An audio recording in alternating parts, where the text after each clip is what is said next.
Changdong is so talented. I never thought he'd be carried back like this. I heard he's become a vegetable. Yeah, it looks like his life will be like that forever. It's so tragic. I bet his wife will definitely leave him. Of course. That spoiled little troublemaker wouldn't want to stay and take care of him. She wants to leave. The Zhou family won't agree. So, what if they don't? If it's meant to be, rain will fall and women will marry. Nothing can stop her. Exactly. The Su family won't let their daughter waste her whole life like this either. This will definitely cause more trouble. Neighbors all around are talking about the big event that happened today. As the person at the center of the discussion, Lüyun, who just discovered she had a strange adventure, is now completely stunned inside her room. Who would have thought that in just one night, she would end up inside her cousin's malicious novel? Her cousin is an online writer, but her income is unstable. She's the type who needs to settle down and improve her craft. But her cousin is too ambitious and doesn't want to work steadily. She wants Lüyun to help promote and hype her novel. Lüyun patiently explained that she didn't need to promote it for it to become popular, and if she did, it might actually attract a lot of haters because of the poor quality of the story. She had checked her cousin's novel and knew it couldn't handle the scrutiny of her haters' detailed criticism. She also knew her cousin's personality well. She's sensitive and easily upset, having not experienced much in life. But her cousin refused to listen, saying that once she became popular, she wouldn't recognize her friends anymore. They used to play together when they were kids. She even mobilized relatives in the family group chat to persuade her. Seeing this, Lüyun was really annoyed.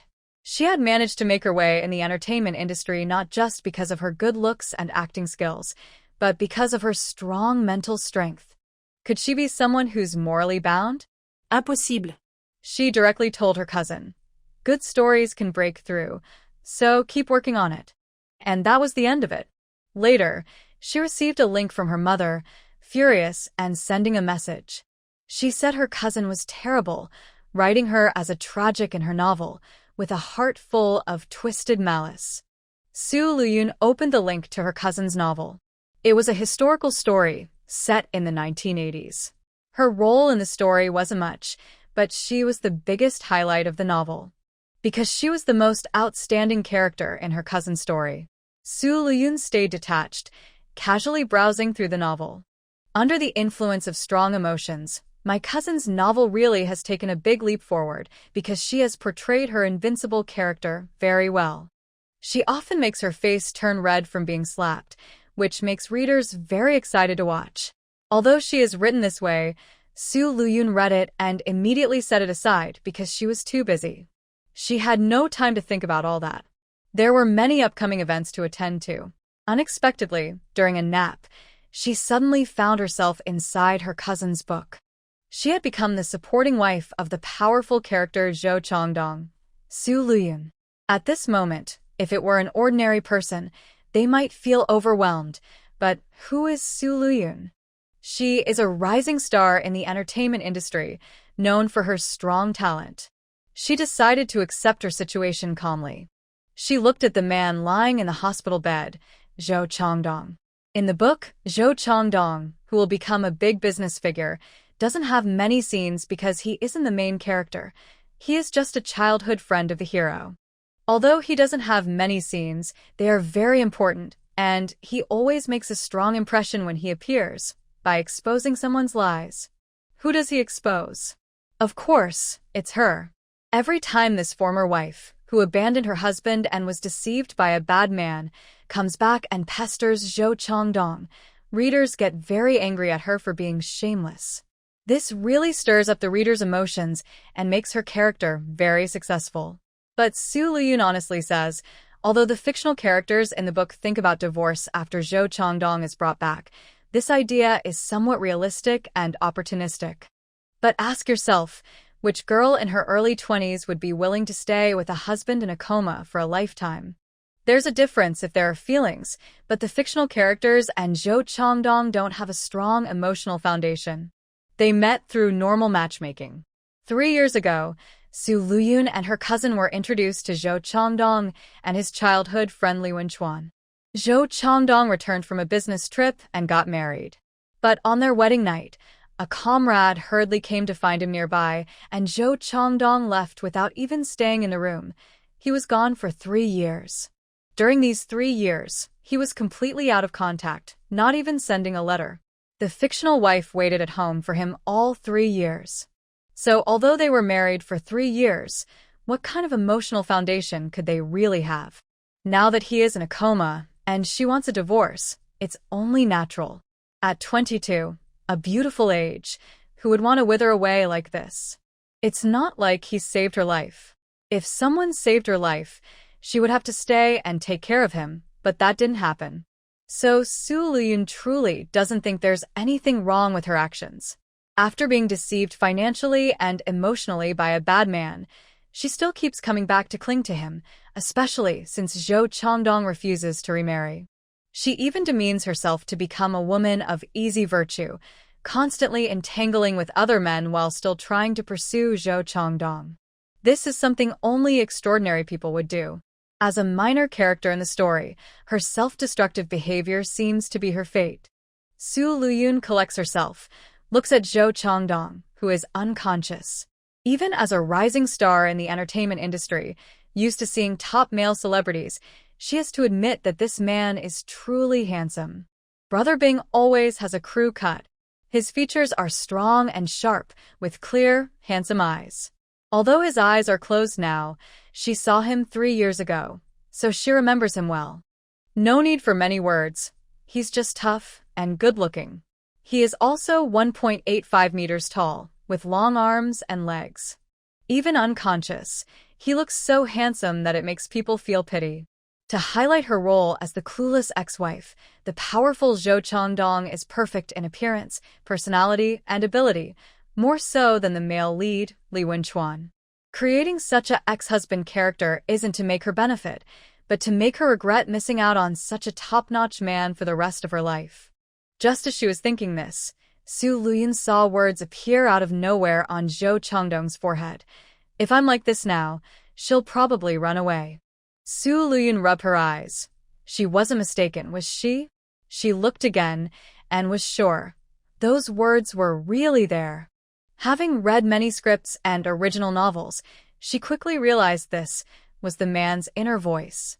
Even though she's from a story where she can accept being transported into a book, seeing this powerful man's inner thoughts isn't a big deal. So, this man appears to be unconscious on the outside, but inside, his consciousness is awake. Of course, otherwise how could he wake up later or become successful? Su Lüyun didn't plan to follow the original storyline her cousin wrote. She didn't want to be a cannon fodder constantly getting slapped down. Seeing the words on Zhou Changdong's forehead, her clever, fox-like eyes sparkled even more. Since his mind is awake, she's got a chance. According to the story, this period is Zhou Changdong's darkest time in life. But a woman's tears can break your heart. Shouldn't she arrange for that? She must make him fall for her completely. Su Lüyun gathered her emotions and prepared to start a dramatic crying scene. Her crying scenes are her strongest skill as an actress. If she had been born in a different era, some older women would treasure her greatly. Because she can cry on command, with tears in her eyes, just enough to look real.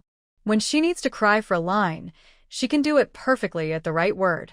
Her tears are not overwhelming but delicate, like broken pearls. Fans often comment, Junjun's crying is so powerful that even the gods would be moved. Junjun, are you at home? Please open the door. When Su Lüyun heard this, she immediately knew who it was, her mother. She could only compose herself and open the door, though her eyes were still slightly red. Wang Guifin saw right away that her daughter was upset. She held her daughter's hand and said, Your cousin hurried over to tell us that Changdong has been brought back and is in a coma? Their family home was not far from her husband's family, just from the east side of the city to the west, about an hour by bus. But that wasn't the main point. The main thing was that this mother, who looked like a paper doll, was exactly the same as her own mother.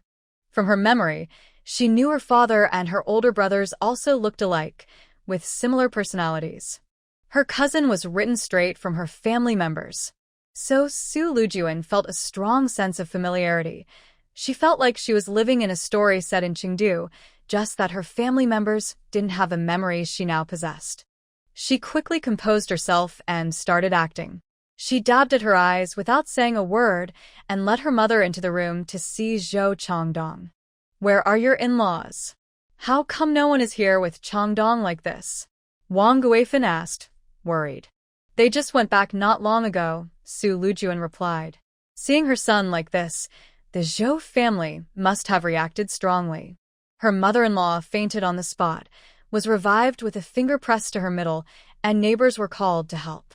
Her father-in-law Zhou Quansheng, her older brother-in-law Zhou Changdong, and her second brother-in-law, who is in college now, were all called back. After everyone saw him, they all went back to the old house to discuss what to do next. What did the doctors say about Changdong? Can he be cured? They said if they take good care of him, there's still a chance he might wake up, but everyone knew what that really meant.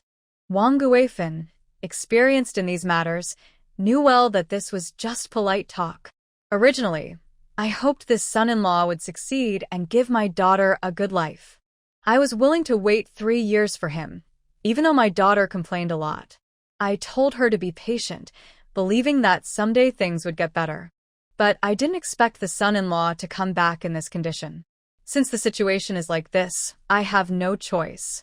Wang Guifan said firmly, "Let's get a divorce.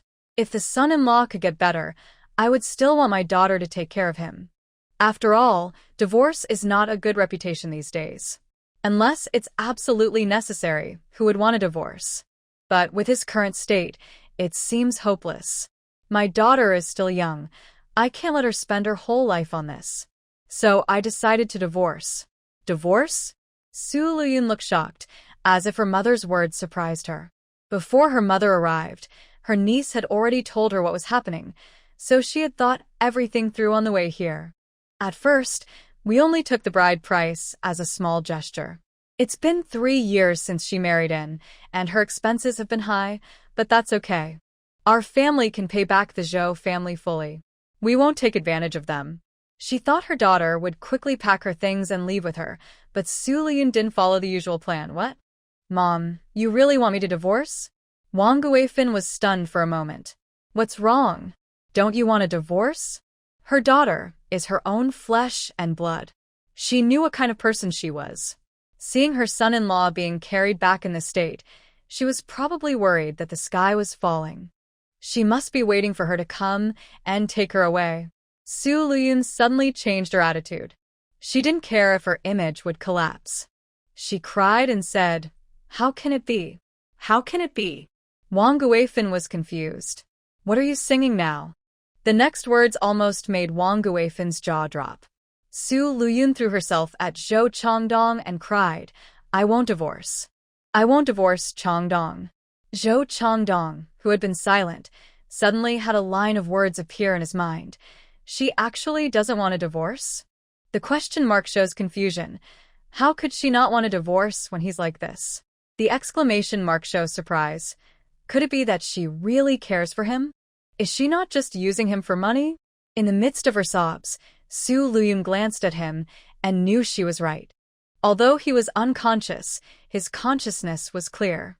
Wang Guifan was stunned. She immediately reached out to feel her daughter's forehead, checking if she had a fever or if her mind was affected. "Mom, what are you doing? Are you possessed by something unclean?" Wang Guifan asked, examining her. "Lüyun."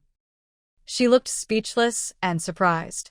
Wang Guifan only muttered, "Does she not know her own daughter?" This pretentious and fake attitude is hard for most people to imitate. Wang Guifan wanted to say something, but Lüyun spoke first.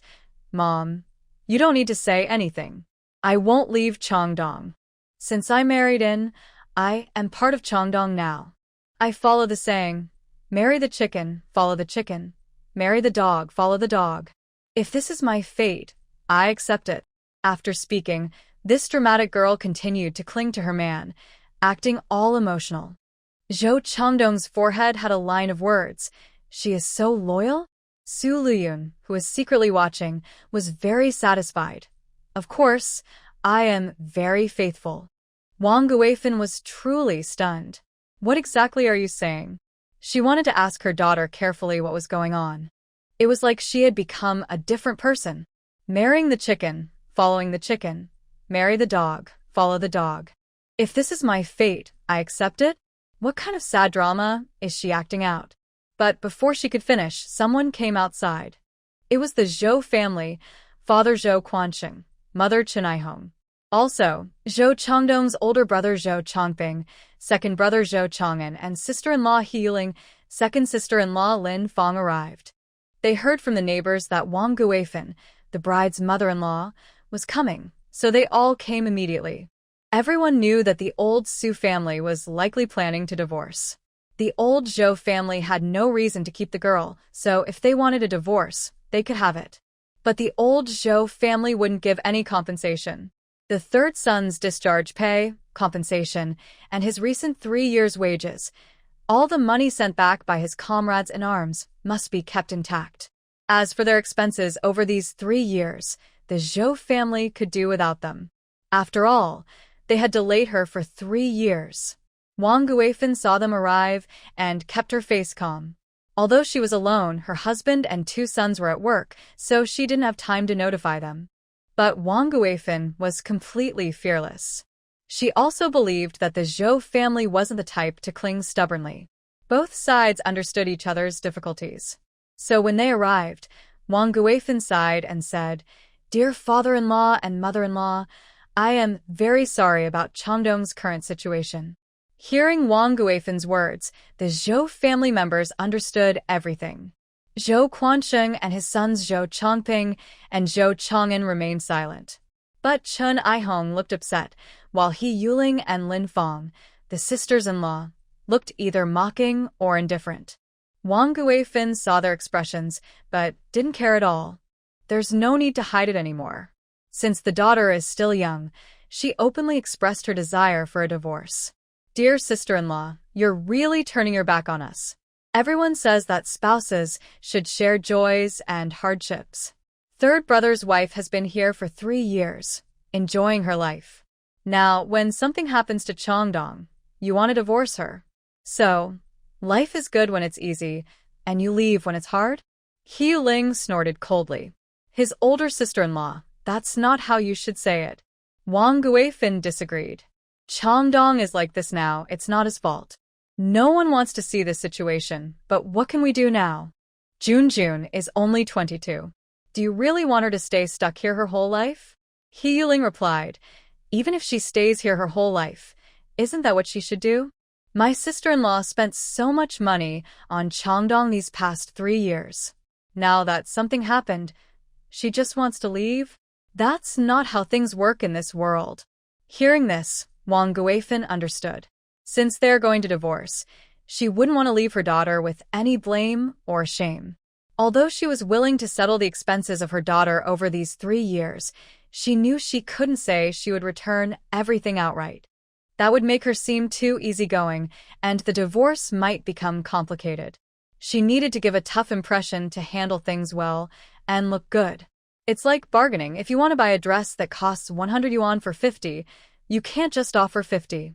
You should start with 20 or 30 and then gradually increase. Su Lujuan wouldn't know how to do this, but Wang Guifan was very good at it. She started talking about how her daughter had been alone at home for these 3 years, crying until dawn. While others had husbands to support and help them, her daughter had to do everything herself, even changing a light bulb. Only her daughter knew how hard and painful that was. And she had waited from age 19 to 22. What a precious 3 years for a woman. Wang Guifan described these things vividly and passionately. However, Grandma Chen Aihong was not a pushover either. She didn't want to leave everything to her eldest daughter-in-law to handle, but her thoughts were similar. The Zhou family was willing to let the Su family take the daughter away, but she didn't want her younger son's military discharge bonus, rewards, and the recent 3 years' wages and allowances to be split in half. So, of course, it was impossible to let Wang Guifan speak alone. She immediately dropped her iron shovel into her husband's hands and hurried over. "Hey, young girl, you're back from town. What did you buy?" "So much." She said this while looking at the things the group was carrying. Seeing most of them were cloth, she was surprised and said, "Young girl, that cloth must cost several hundred copper coins per yard. Why did you buy so much?" Several people are holding 3 bolts of cloth. Even the cheapest coarse cloth costs about 200 coins per bolt, totaling 600 coins, which is half a tael of silver. People in the village say that the Jiang family is doing business, but Su Lüyun still lived very well. Others might be reluctant to wear or eat well, but she was never stingy with herself. She enjoyed good clothes, food, and a comfortable life, living as happily as she could. These neighbors saw it all and told Chun Ihong about it. Chun Ihong, the mother-in-law, didn't interfere. She thought that since her 3 sons were married and living their own lives, she didn't want to bother. She didn't meddle in her sons' affairs, but the neighbors, the older women, often gossiped and told her to be frugal, saying life shouldn't be so wasteful. But Su Lüyun simply said, "Why should I be frugal?" She asked Zhou Changdong if the money he left her was for her to spend freely, and he said yes. So, why not spend it? Naturally, she gained a reputation nearby as a spendthrift. She contrasted sharply with her neighbor, Zhao Yuzhu, her virtuous cousin. But let's leave that aside for now. Right now, Wang Guifin and Chun Ihong were bargaining back and forth. However, the Zhou family had just gone back to discuss everything. They knew the Su family was determined to divorce. So, when Wang Guifin agreed to return half of her daughter's expenses over the past 3 years, it was considered quite generous. The Zhou family had no reason to keep the daughter anymore. Wang Guifin also understood the Zhou family's intentions. But she wanted to give her daughter a good reputation and didn't want her to take advantage of the Zhou family so people wouldn't gossip. After confirming that Zhou's family didn't force her daughter to stay, she openly said, "Lüyun indeed spent a lot of Zhou Changdong's money over these 3 years. Since that's the case, our Su family doesn't want to take advantage. We will settle the expenses for these 3 years, returning exactly the same amount as in Zhou Changdong's initial savings, without a penny missing." Once these words were spoken, even the 2 neighbors outside the door, who had been listening to the lively scene, had nothing to say. Of course, 1 or 2 still whispered quietly, muttering to themselves. But inside the house, both families had made the same decision. No one asked Su Lüyun what she thought until they finished discussing, then they all looked at her. Wang Guifin said, "Junyun, go get the 3,000 yuan that Changdong's comrade brought back, and also the passbook Changdong gave you. Count everything carefully. Once it's checked, Mom will take you home. The money would be sent later." That was agreed just now. The Zhou family members also looked at Su Lüyun, knowing she was eager to leave quickly. According to the original story, the character would be like that, but she didn't act as bravely as her mother said. Not only did she refuse to return the expenses from the past 3 years, but she also wanted to take a piece of meat from the 3,000 yuan Changdong brought back. Is her youth not worth money? 3 years wasted so easily. Who should she turn to? So, returning the money was impossible. Compensation was what mattered. In the end, the character got her wish, but the Zhou family had no good feelings toward her. After being tricked out of money and affection, she returned, saw her ex-husband Changdong doing well, even starting a business and making big money, and wanted to remarry him. None of the Zhou family members agreed. This was all part of the original villain storyline, but now she was here herself. Everyone saw her eyes turn red with tears, and she threw herself onto Changdong, hugging him and crying out, "I won't leave. I won't leave. I won't divorce Changdong. None of you can drive me away.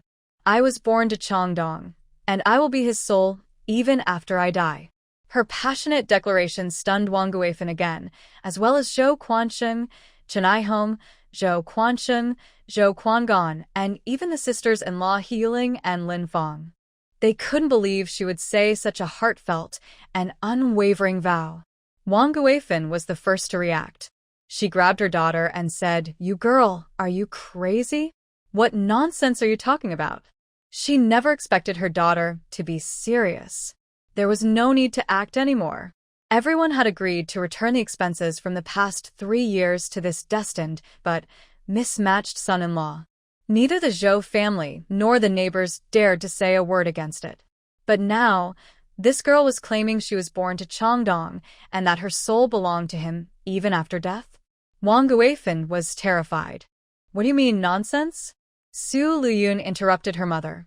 In front of her mother, her in-laws, and others, this poor young wife held her unconscious husband and cried, saying, "Since I married Changdong, I am his wife. This is my home. Where else can I go?" Her tone was full of emotion, sadness, and determination. Wang Guifan was frantic and came over to pull her away. "You girl, you're still young and don't understand. Pack up and go home with your mom. Mom will talk to you slowly." She never expected her daughter to be so love-struck. It didn't seem like her daughter's nature. She was usually caring and close to her family. Maybe that was her true personality. But if her son-in-law was good, even if he was injured or missing limbs, she wouldn't mind and would accept him. However, now her son-in-law was in a coma. How could her daughter stay? She had her own life to live. "Mom, you don't need to persuade me. I won't go back," Su Lüyun said, holding on to Zhou Changdong tightly. "This is my home. I won't go anywhere. I want to stay with Changdong, stay with my husband." She spoke while crying, her tragic yet resolute look making everyone who saw her feel sad and tearful. Wang Guifan couldn't move her daughter and was both angry and anxious. Zhou Quansheng, Chen Aihong, and others like Zhou Chongping and Zhou Chang'an also came to their senses. The Zhou family's originally cold and distant expression softened because of Su Lüyun's words. Especially Chen Aihong, the mother-in-law. Seeing the tearful and heartbroken Su Lüyun, she thought, although my third daughter-in-law is a bit wasteful and doesn't manage money well, she spends freely, but true friendship is shown in hardship. I didn't expect her to still be willing to stay despite her husband's condition. Just this alone could make up for all her flaws.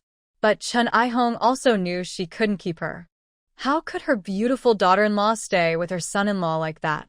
She wanted to persuade her to divorce and go back home, since they had already separated in a decent way. But Hiyuling spoke first, saying, "Third sister-in-law, back then you and Changdong didn't even have a proper house. Now that Changdong has been gone for 3 years, to be honest, you might even forget what he looks like." She knew exactly what kind of person her sister-in-law was. Selfish and materialistic, preferring wealth over poverty. Now her brother-in-law was like this, and she wouldn't want to stay and take care of him. It was impossible. Maybe she was after his retirement pay, compensation, and the wages and allowances that hadn't been sent back in the past 3 years. My brother-in-law's comrade was worried someone might secretly take this money, but he openly told the neighbors that the total was 3,000 yuan. When Hiyuling said this, everyone understood her meaning and looked at Su Lüyun. Recently, over the past 3 years, Su Lüyun's careless image has become very well known. 3,000 yuan is a significant amount, about a third of a 10,000 yuan household. Definitely not small. Su Lüyun wanted to clear her name and didn't want her sister-in-law to cause trouble. "I didn't ask for details, but with such a big truck, you can imagine it's definitely a lot." She was outside bragging to the neighbors who hadn't left yet, while inside, Su Lüyun asked her second brother, "I heard from Mom that you want to leave and start your own business?" "That's the idea," Su Lüyun nodded. "Then why hesitate? Just go ahead. The New Year is coming soon, and everyone wants to dress up nicely for the holiday. But we're still a bit worried," Su Lüyun smiled. "There's nothing to worry about. Your skills are so good, and I have high expectations. I'm very satisfied with the haircut you gave me." And she wouldn't want to stay and who wouldn't feel a bit resentful. "But if you think I stayed just for Changdong's money, sister-in-law, you're being unfair. You're insulting me, insulting a wife who cares for her husband." After speaking, she cried and ran over to open a cabinet, taking out a cloth bag. Inside was Changdong's military retirement pay, compensation, and the recent 3 years' wages and allowances he hadn't sent back. 3 years ago, she received some, but just this time, it totaled 3,000 yuan. In 1980, This was undoubtedly a huge sum. Without hesitation, she put the money into her mother-in-law Chun I-hong's hands. "Mom, this is what Changdong's comrade gave me." They said it in front of the neighbors. 3,000 yuan, wrapped in newspaper. "I haven't counted it yet, but I will tear open the paper in front of everyone and show you." She tore open the newspaper wrapping, revealing neatly stacked 10 yuan bills. Su Lüyun said without hesitation, "Mom, count this money openly and accept it, so that no one can say I stayed for the money. I also want to tell you all, I won't divorce Changdong. I want to stay and take care of him. I am Changdong's legal wife. We have a marriage certificate. No one can drive me away. There are so many adults and children. Even doing it blindly, you do well. And especially in hairdressing, making money from women is where the big profits are." Su Lüyun smiled. "You're very experienced. Am I a woman and don't understand this?" Su Lüyun said. "Once you open your shop, do a free haircut for me first. I'll be your model, and then I can help promote your shop with the slogan, 'Beauty starts from the head,' and your shop will be popular for sure." Zhang Changdong and the Su family members looked at each other silently. Since they decided to go ahead, they had to prepare. Su Zhenghua also knew that a shop on the front. The third daughter-in-law truly wants to stay, with no pretense at all. Although she used to be naive, her sincerity towards the third son is undeniable. Brothers Zhou Chongping and Zhou Chong'an also look on with emotion. Time reveals true strength, and hardships show true friendship. The third daughter-in-law really married the right man. It's just a pity that the third son has become like this now. He Yuling, standing nearby, is also stunned. This sister-in-law actually wants to stay and take care of her comatose younger brother-in-law? That's impossible, absolutely impossible. But she even handed all the money to her mother-in-law, and He Yuling can't find any reason to argue. Even Lin Fong, who has always looked indifferent, couldn't help but glance more at Su Lüyun, the sister-in-law known for her stubbornness and recklessness. Not to mention, everyone inside the house was stunned, and even the neighbors outside who overheard the conversation were the same. Some neighbors, like He Yuling, also thought it might be about the 3,000 yuan. But then Su Lüyun turned around and put the money into her mother-in-law's arms, slapping their faces. Now, no one doubts Su Lüyun's true intention to stay. Everyone is very moved and starts praising her. They say, actually, although Changdong's wife spends money a bit extravagantly, she's still a good person. Yeah, she may look down on others with her nose in the air and act proud, but when you think about it, she hasn't done anything truly bad. I've always said she's a good person. Last time, when my grandson was bullied by some bad kids, she bravely stepped in and chased them away.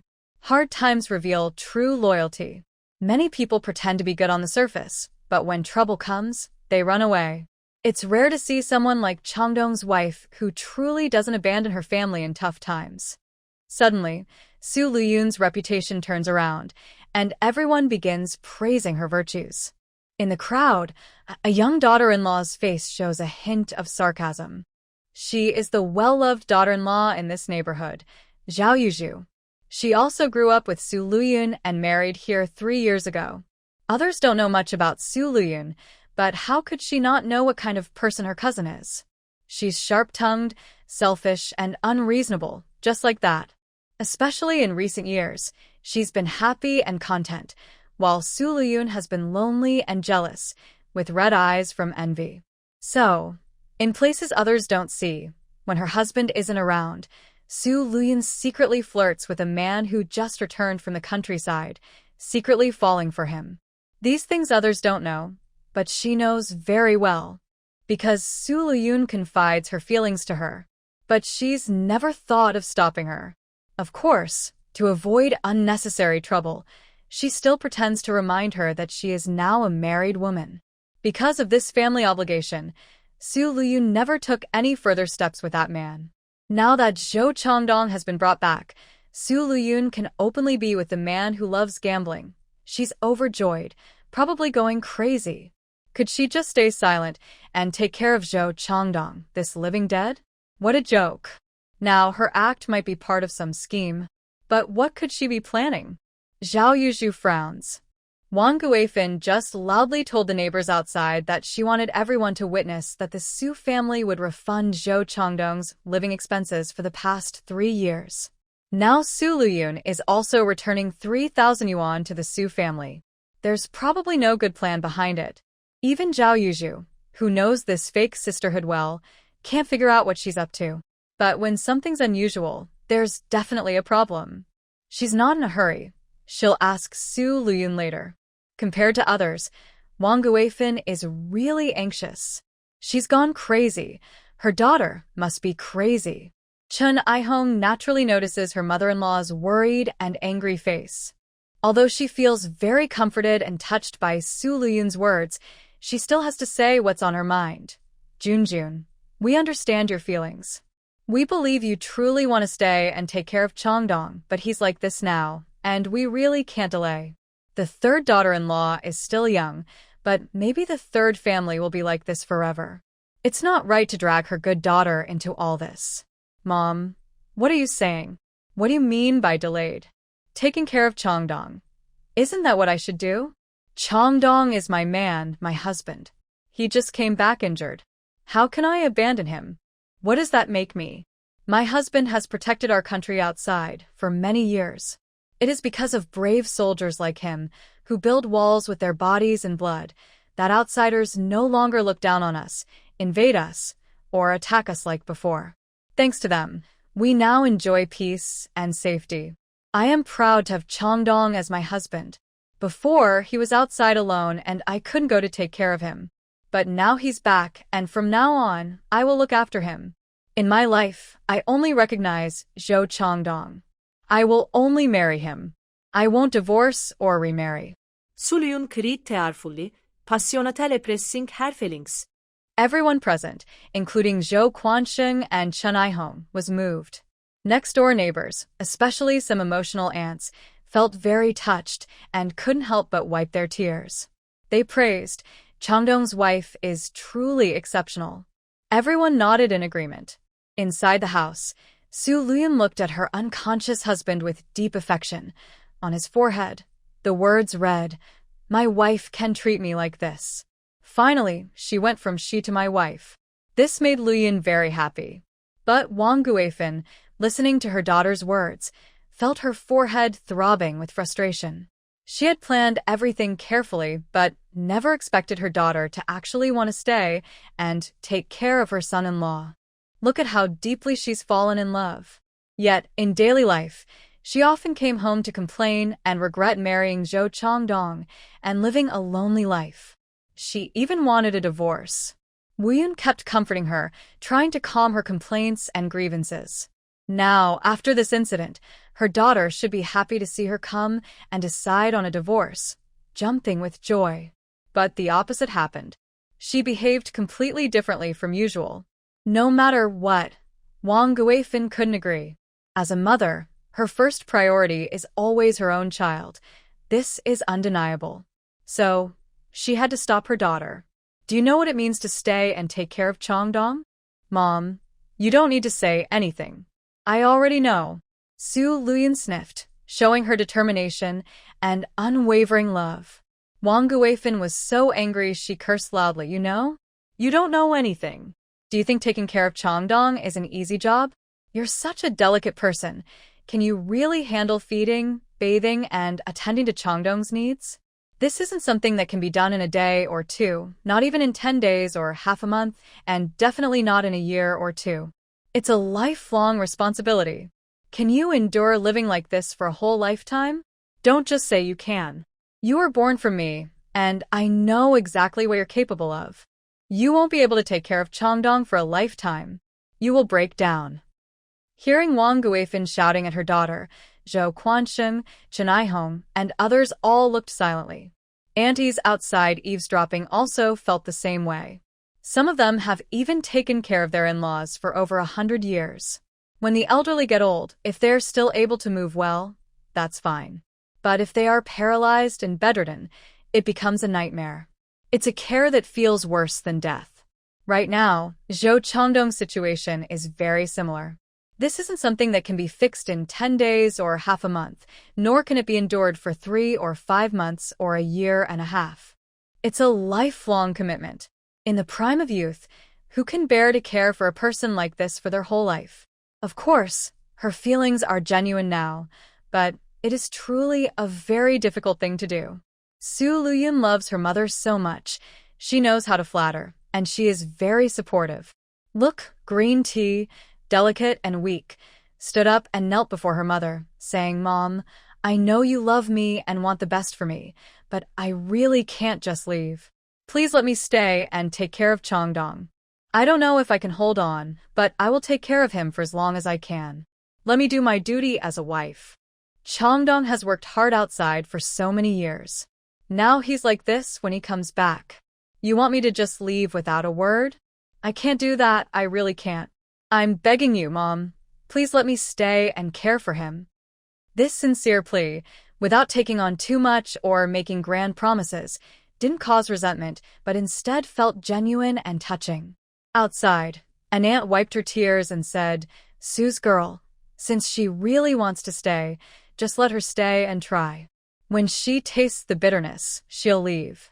Yes, she's young and doesn't know her limits. Let her try, and she'll realize her own strength. Let her try and see for herself." Everyone spoke up to advise her, understanding Wang Guifan's feelings as a mother. After seeing Lüyun's unwavering devotion, even if she couldn't hold on later, no one would say harsh words anymore. We are all human. Who doesn't think of themselves sometimes? Wang Guifan was completely at a loss and powerless when facing her daughter. But what could she do? Her daughter was kneeling and begging her. Even if she took her back, it seemed she would still come back. Unless she locked her daughter up. But was that possible? So Wang Guifan suppressed her anger and looked at Zhou Quansheng and Chen Aihong, saying, "In-laws, Jiayun insists on staying to take care of Changdong for a while. Once she has done her best, I can come to take her back, okay? As for the promise I made earlier, I will still return the full amount of her expenses over these 3 years to the Zhou family." "In-laws, you are too polite," Zhou Quansheng said to Wang Guifan. "The third brother's wife married him, and it's right for him to support her. The money spent is spent. There's no need to return it." Exactly, Jiayun and Changdong are truly a married couple. "In-laws, please don't mention returning the money anymore," Chen Aihong added after her husband. Initially, knowing that the old Su family wanted to return the expenses to boost their daughter's reputation, they didn't want to be polite to the old Su family. But now, seeing the attitude of the third brother's wife, they were genuinely touched. Not to mention anything else, just her sincere feelings for the third brother were worth a fortune. So, there was no need to return it. It was clear they spoke sincerely, but Wang Guifan didn't want to take advantage. She didn't want her daughter to leave a bad reputation, and she could afford the money herself. However, she didn't dwell on this issue too much. She knew exactly how much her son-in-law had left her daughter in total. She had asked her daughter earlier. So she told her daughter, "All right, stop crying now.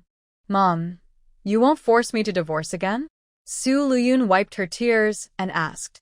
Wang Guifan was too tired to argue with her suddenly possessed daughter and said, "Just take good care of Changdong first. There are other matters at home. I'll go back first." After saying that, she didn't stay long and left ahead. She needed to discuss things with her husband and sons. Seeing her daughter's behavior, she had never been very smart since she was young. She was really worried she might get stuck on this issue. Zhou Quansheng saw Wang Guifan off at the door before returning. The Zhou family's eyes then fell on Lüyun. Because this young daughter-in-law was really unwilling to leave, Zhou Quansheng and Chen Aihong naturally wouldn't force her. Chen Aihong hesitated slightly. "How about this, Jinjun? You keep the money yourself." But before she finished speaking, Lüyun interrupted, "I don't want it. Not only do I still have some money, but Changdong will also receive 30 yuan a month from the government as a living subsidy in the future. That's enough for our expenses." Changdong was sent back after making a contribution, so it was impossible that only the severance pay and retirement bonus would be enough. As long as he was alive, the government would give him a living subsidy, the country would support him for life. And don't think 30 yuan a month is little. 30 yuan might be just enough for a cup of milk tea decades later, but in 1980, 30 yuan a month, if saved carefully, could support a family. Many good-paying jobs earned about 30 or 40 yuan. Moreover, if this money stays with mom, it will also prevent some people from thinking I have bad intentions. Lüyun clearly knew she was implying something about herself. Although she didn't understand what her sister-in-law was really upset about, she still tried to defend herself. Sister-in-law, I really didn't mean that. No matter how tired he is, a good sleep can make him feel fully energized again. No wonder he can become a powerful leader someday. With such abundant energy, he would succeed in anything he does. But she couldn't keep up. Although she thought she was full of energy, she couldn't handle him coming at her like that. Because of one of his advances, she could reach twice or even 3 times. After he played with her 2 or 3 times, she was about to break down. Zhou Changdong saw his young wife like this and smiled. He leaned over and kissed her, saying, "Sleep well tonight." In the following week, Su Lüyun was, "If you need anything, come to us." "Thank you, Mom." Su Lüyun nodded. The Zhou family members all returned to the old house. Lüyun was the first to speak. Third sister-in-law doesn't seem like much usually, but she's really good when it counts. Changdong actually wants to stay because of her. Although she was reluctant, she still had to praise her sister-in-law's intentions in front of her parents-in-law, so her true feelings wouldn't be too obvious. Yes, third sister-in-law really surprised everyone, Zhou Chang'an also said. Previously, Zhou Chang'an's impression of Su Lüyun was quite average, troublesome, unreasonable. It was great to go out and socialize instead of staying home all day, bored and overthinking. Zhou Changdong was busy outside, but he always came home to comfort her and tell her not to worry. That was the kind of life she wanted, and now it was really good. Of course, there were some downsides. Zhou Changdong thought she was too busy and would fall asleep as soon as she lay down at night. He was reluctant to wake her, so he just let her sleep peacefully. She truly appreciated him for that. This man's needs in that area were really high, but she didn't care about him. With such a busy schedule, she had no time or mood to deal with him. Her willingness is already rare, Lin Fong, who had been silent, said with rare words of praise. Chun Aihong also agreed. The third family's sincerity means her efforts with a third brother and his wife were not in vain. After the third sister-in-law returns, "Mom, you should hire someone to take care of the third brother," Zhou Chang'an said to his mother. If he had free time, he would like to come back and help care for his brother, but both he and his wife are university students and are very busy. Fortunately, the government provides a subsidy, 30 yuan a month, enough to hire a caregiver. Chun Aihong said, "What kind of person should we hire?" "Your dad, and I can still manage. When the third sister-in-law returns, we will take care of the third brother ourselves." Everyone knows that Su Lüyun probably won't stay forever. But now, she no longer faces the same complaints and dissatisfaction as before. She's just a girl who was spoiled by her family and used to be proud of herself, but she's never been seen crying like this before. Zhou Quansheng also clearly wants to personally take care of his son. He nodded and said, "Let's save this money first. It's not safe to keep so much money at home." He really couldn't figure out the people from Zhangyanlai. They all do business the same way. The staff and manager of Fuminlu are always smiling and treating everyone equally, but Zhangyanlai clearly doesn't take them seriously. Sister Mion's words might not work at all. Jiang Yumian remained calm. If they really want to chase us away, there's nothing we can do. It's just a matter of earning a little less silver. They wouldn't lose much. Zhangyanlai is definitely being overshadowed by Fuminlu. Just then, the middle-aged man came out, followed by a man in his 30s, who was probably the manager of Zhangyanlai, Chen Dongqing. Her tone was sarcastic, and Zhou Changping frowned and looked at her. No matter what, the third sister-in-law's intentions are good. She didn't think about running away immediately after the third brother's accident. She still wants to stay and take care of him. As for how long they can stay, I estimate only a few days at most. Yuling rolled her eyes, but these were minor matters. The main point was what she said next. Second brother and the others all live at school. They are busy most of the time, so it's better for you to stay here where it's convenient. You should help take care of things. After all, our parents are getting old, and we can't keep burdening them with everything. Zhou Chongping couldn't help but glance at his wife. Don't entertain unnecessary thoughts. After many years of marriage, everyone knew each other well. He Yuling looked at the door and whispered, "Why do you say I have unnecessary thoughts? Our parents are old. They can take care of Chongdong now, but what about later? Who will take care of him then? We will also grow old someday. Shouldn't our Yongshun step in? Do you want Yongshun to do all the chores?" They only had one son. When she was pregnant, the Zhou family valued the child greatly. She couldn't help herself and, during those hard times, she gave birth to a big baby. The baby weighed over 8 jin, about 4 kilograms. Giving birth to him almost took her life. Although she finally delivered successfully, her health was damaged and she never had another child. This son was her lifeline and the only grandson in the Zhou family. Because Zhou Chang'an and Lin Fong had been married for many years without any children, she suspected they couldn't have any. So, who would take over the small family business in the future? Of course, it would be her son. She didn't mind her son managing it because that meant 3,000 yuan, a third of a 10,000 yuan household. And every month, there was also 30 yuan.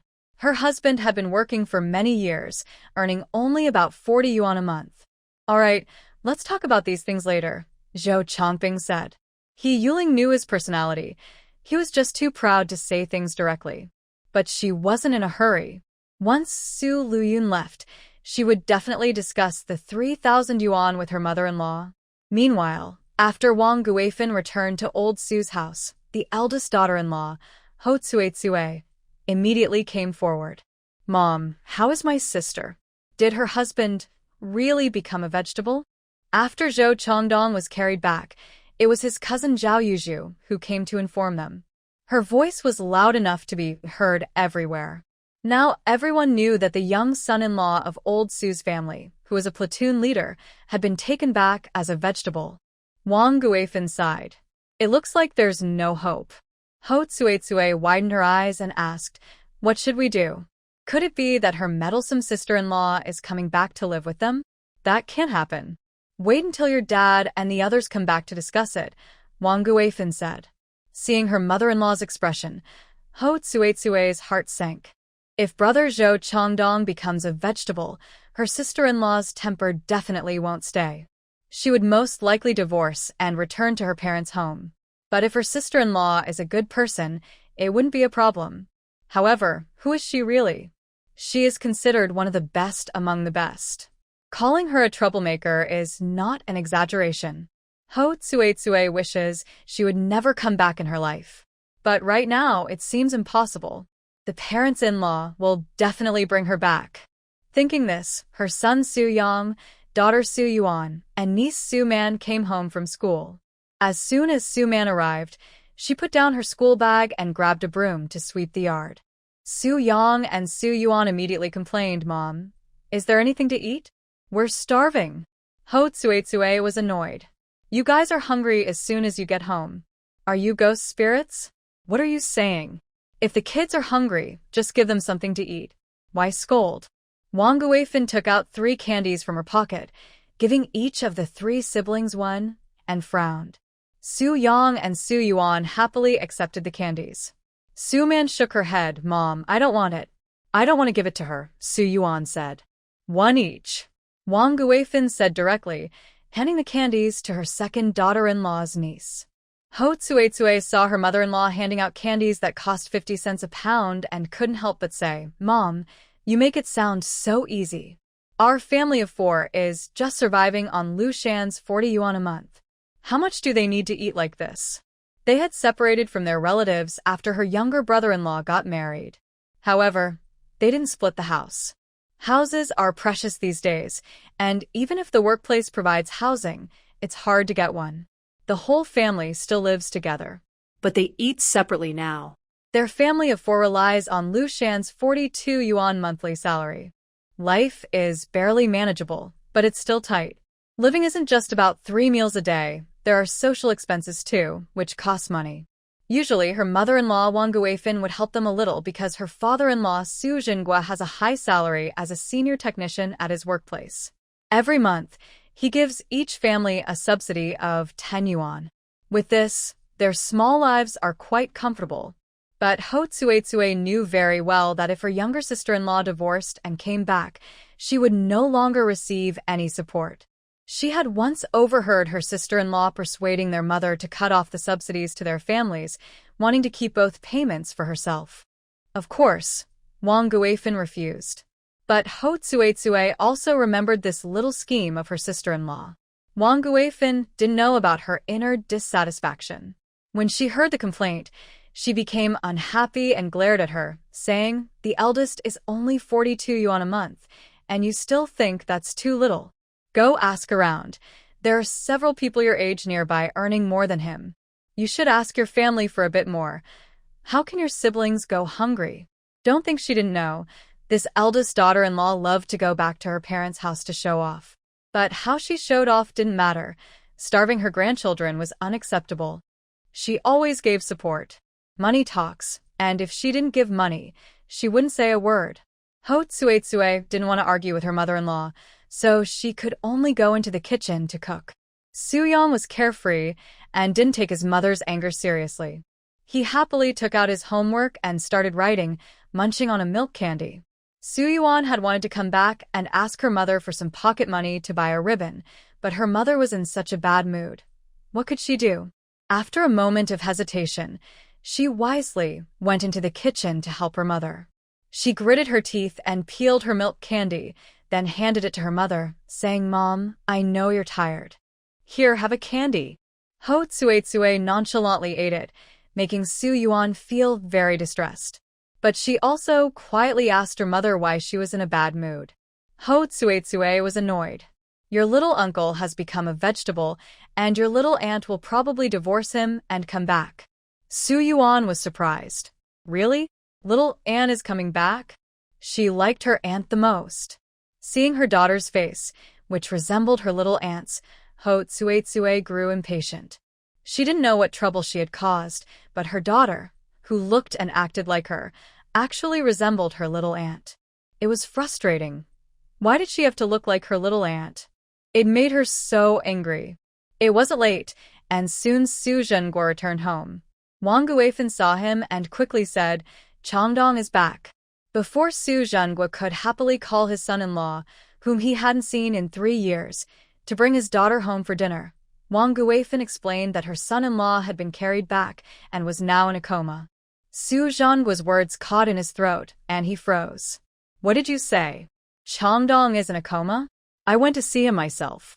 Can I be wrong?" "He looks hopeless now," she replied. Wang Guifin said. Su Zhenguo was about to push the bicycle he had just brought into the yard when he remembered he needed to visit old Zhou's house. Wang Guifin held him back. "Don't rush to go there now." After he parked the bike, Wang Guifin pulled him inside to talk. She explained again her wish for her daughter to get a divorce. Su Zhenguo said, "Although this might upset old Zhou's family, it's the only way now. No one wants to see their son-in-law like this, but since their daughter is still young, they can't just wait forever. Return the bride price and the expenses for Junjun over these 3 years to Zhou's family," Su Zhenguo said again. Wang Guifin nodded. "I understand. That's what I told Zhou's family too. I was just about to bring Junjun back with me." Su Zhenguo, who wasn't home when his daughter was there, frowned. "Does Zhou's family not want to let Junjun leave?" Wang Guifin replied they are willing, but Junjun is under some spell. She refuses to come back, saying she will follow her fate. If she lives in Changdong, she will stay in Changdong, and if she dies, her soul will stay in Changdong. She described her daughter's desperate attitude. Su Fengguo looked confused. How is that possible? Didn't they, as parents, know what kind of person their daughter is? They thought she was spoiled, with a stubborn temper, hoping she would become more sensible after marriage. But it was clear she hadn't changed. Her behavior before marriage was the same after. Old habits die hard. But in this situation, Most young women wouldn't want to stay with a husband who is like a vegetable with no emotional connection. Especially not their own daughter, who only shares happiness but cannot endure hardship. Making her stay to care for a vegetable husband. Wouldn't that be dangerous for her? What is she planning? Su Zheng was face-darkened. His usual temper was gentle, but now he was a bit angry. If Changdong is being carried back like this, is she still thinking about his retirement money and compensation? He knew well that their son-in-law's retirement and compensation were involved. If their daughter didn't leave, what else could she be after if not the money? No. Wang Guifin quickly said. She gave all 3,000 yuan that Changdong had to her in-laws to keep safe. She just wants to stay and take care of Changdong. She knew her daughter well. As soon as she lifted her hips, she knew what she was up to. Her daughter's desperate act was real. She could clearly see that her daughter wanted to stay and care for her son-in-law. This is the real reason why Wang Guifin is so anxious. Su Zhenguo was naturally stunned. Was she talking about his daughter? If she could give all the money to her in-laws, then what was she after? For money? That can't be it. After her son-in-law got married, he didn't even buy a house, and just left. Although they have been married for 3 years, they don't have much feelings for each other. When faced with such an unavoidable situation, shouldn't she be rushing to pack her things and leave quickly? That's probably her daughter's personality. Soon after, the eldest brother, Su Lushan, came back riding his bicycle. The second brother, Su Lulin, also returned with his wife, Zhu Meishue, and their young son, Su Kan, who was going to kindergarten.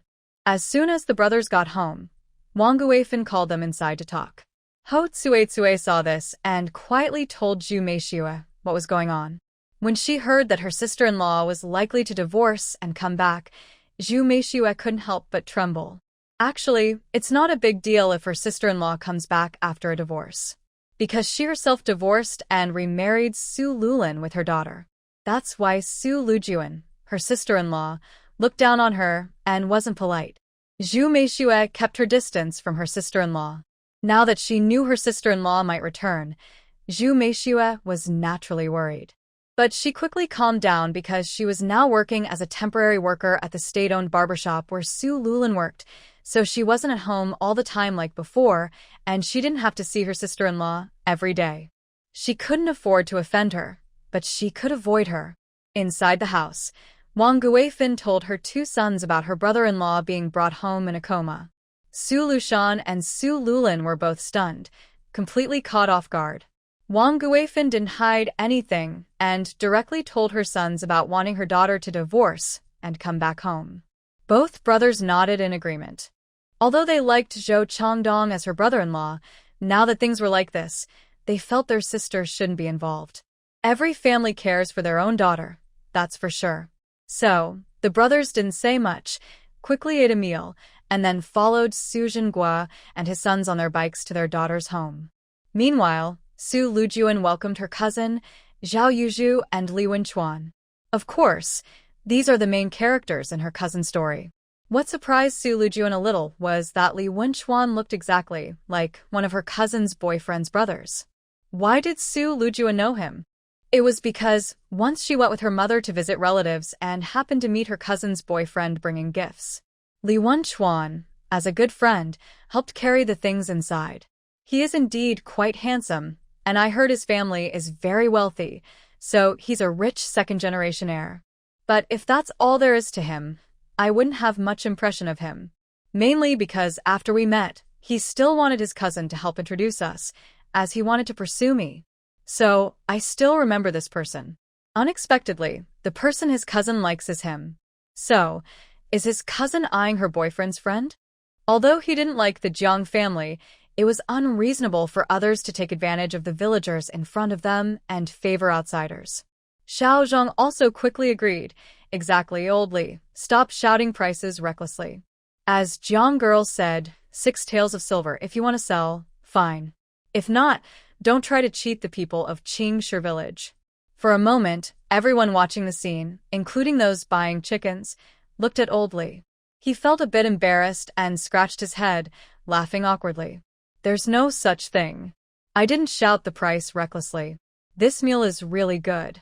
Surprised Su Lüyun a little was that Lüyun. Zhao Yuzhu said, you take the kids outside first.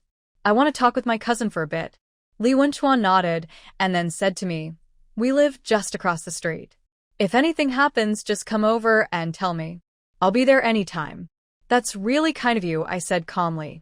In the entertainment industry, I've seen all kinds of people. Saying I've seen countless people isn't an exaggeration. I saw the slightly sympathetic yet proud and superior look Lüyun gave Changdong. There are not only fake friends among women, but also fake brotherly bonds. But he showed no sign of it on his face. Lüyun happily took his son out, but Zhao Yuzhu looked at me with some annoyance. Old Lü, who couldn't read, could still tell good writing from bad. He was surprised and said, "Si Jian, your handwriting is really beautiful. Have you been practicing since you were young?" In Xinghua village, only the village chief knew a few characters. Most people couldn't read or write. This was the first time he saw someone write such nice characters. The writing was neat and orderly, unlike the messy handwriting of Xiao Yi and others, which looked more like a map. Lu Xi Jian responded casually without saying much, his gaze falling on Jiang Yumian. When Jiang Yumian lowered her head, she met the cold, clear gaze of the young man, because she realized that the man lying in bed really liked her declaration of love. All those heartfelt words sounded so beautiful, they seemed to bubble up. Suddenly, this green tea girl threw herself into Zhou Changdong's arms, choking back tears as she said, "I told you long ago, I won't abandon Changdong. I want to stay and take care of my husband. You don't need to say anything or try to persuade me. I won't leave, I won't leave." Zhao Yuzhu looked at Su Lüyun's exaggerated posture with disgust, full of jealousy. Why is life so unfair? They are all human, but some people look like this. Look at Su Lüyun crying on the man's chest. No matter how fake her act is, if someone else did it, it wouldn't look good. But Su Lüyun makes it look especially beautiful and adorable. Zhao Yuzhu felt so jealous she decided to confront her directly. "Cousin, there's no one else here.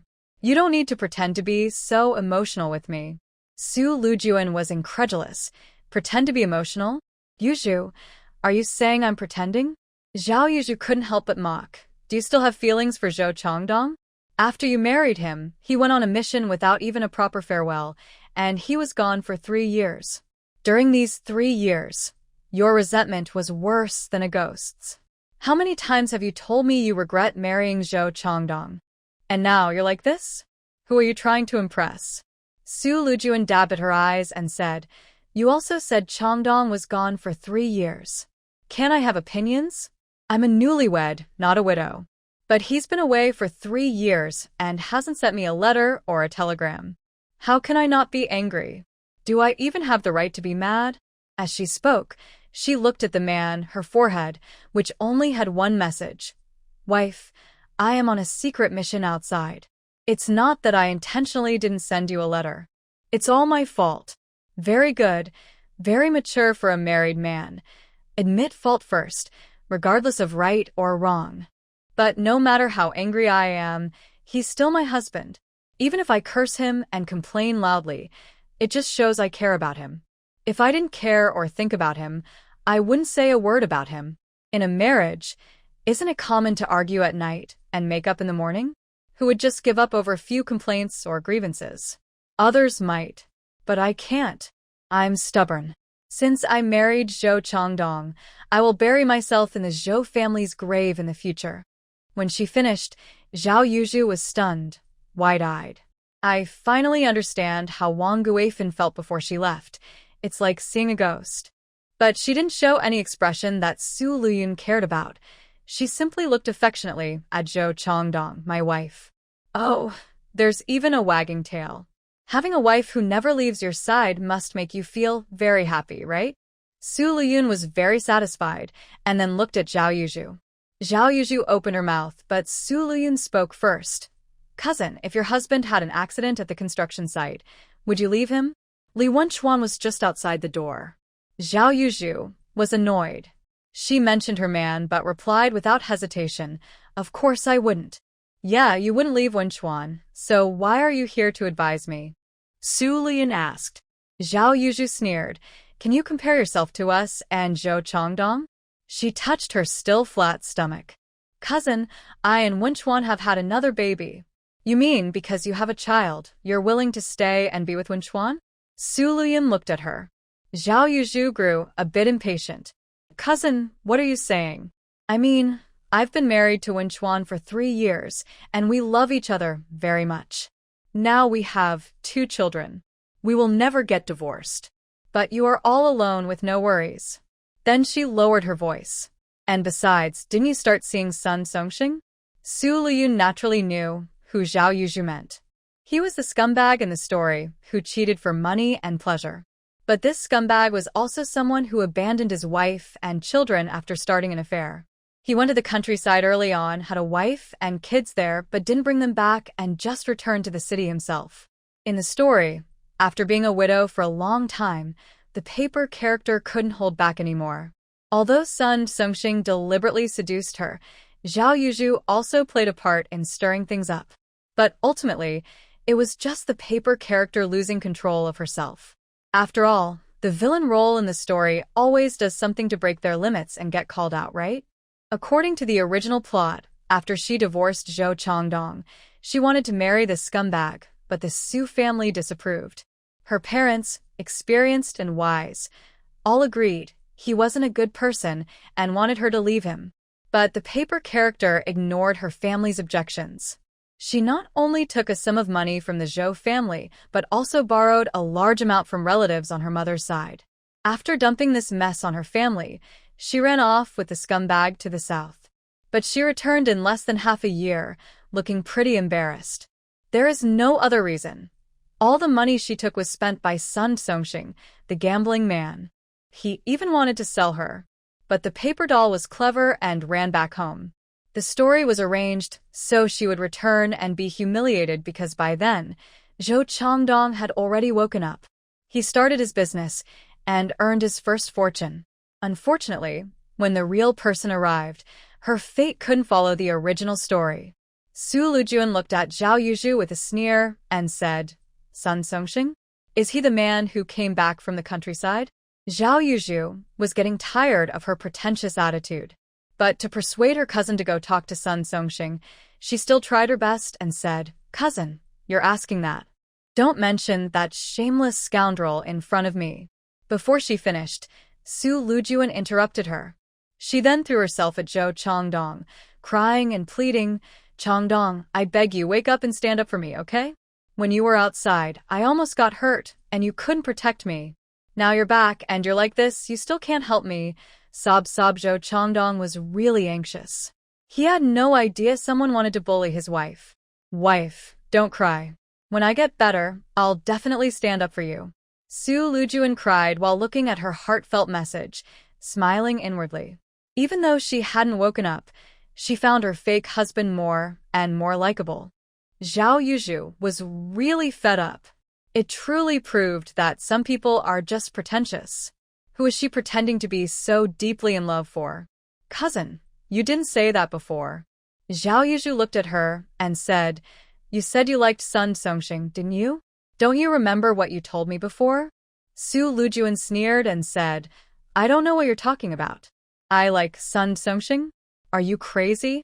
I am a married woman. From head to toe, that Sun kid is not even as good as a single hair of my husband Chongdong.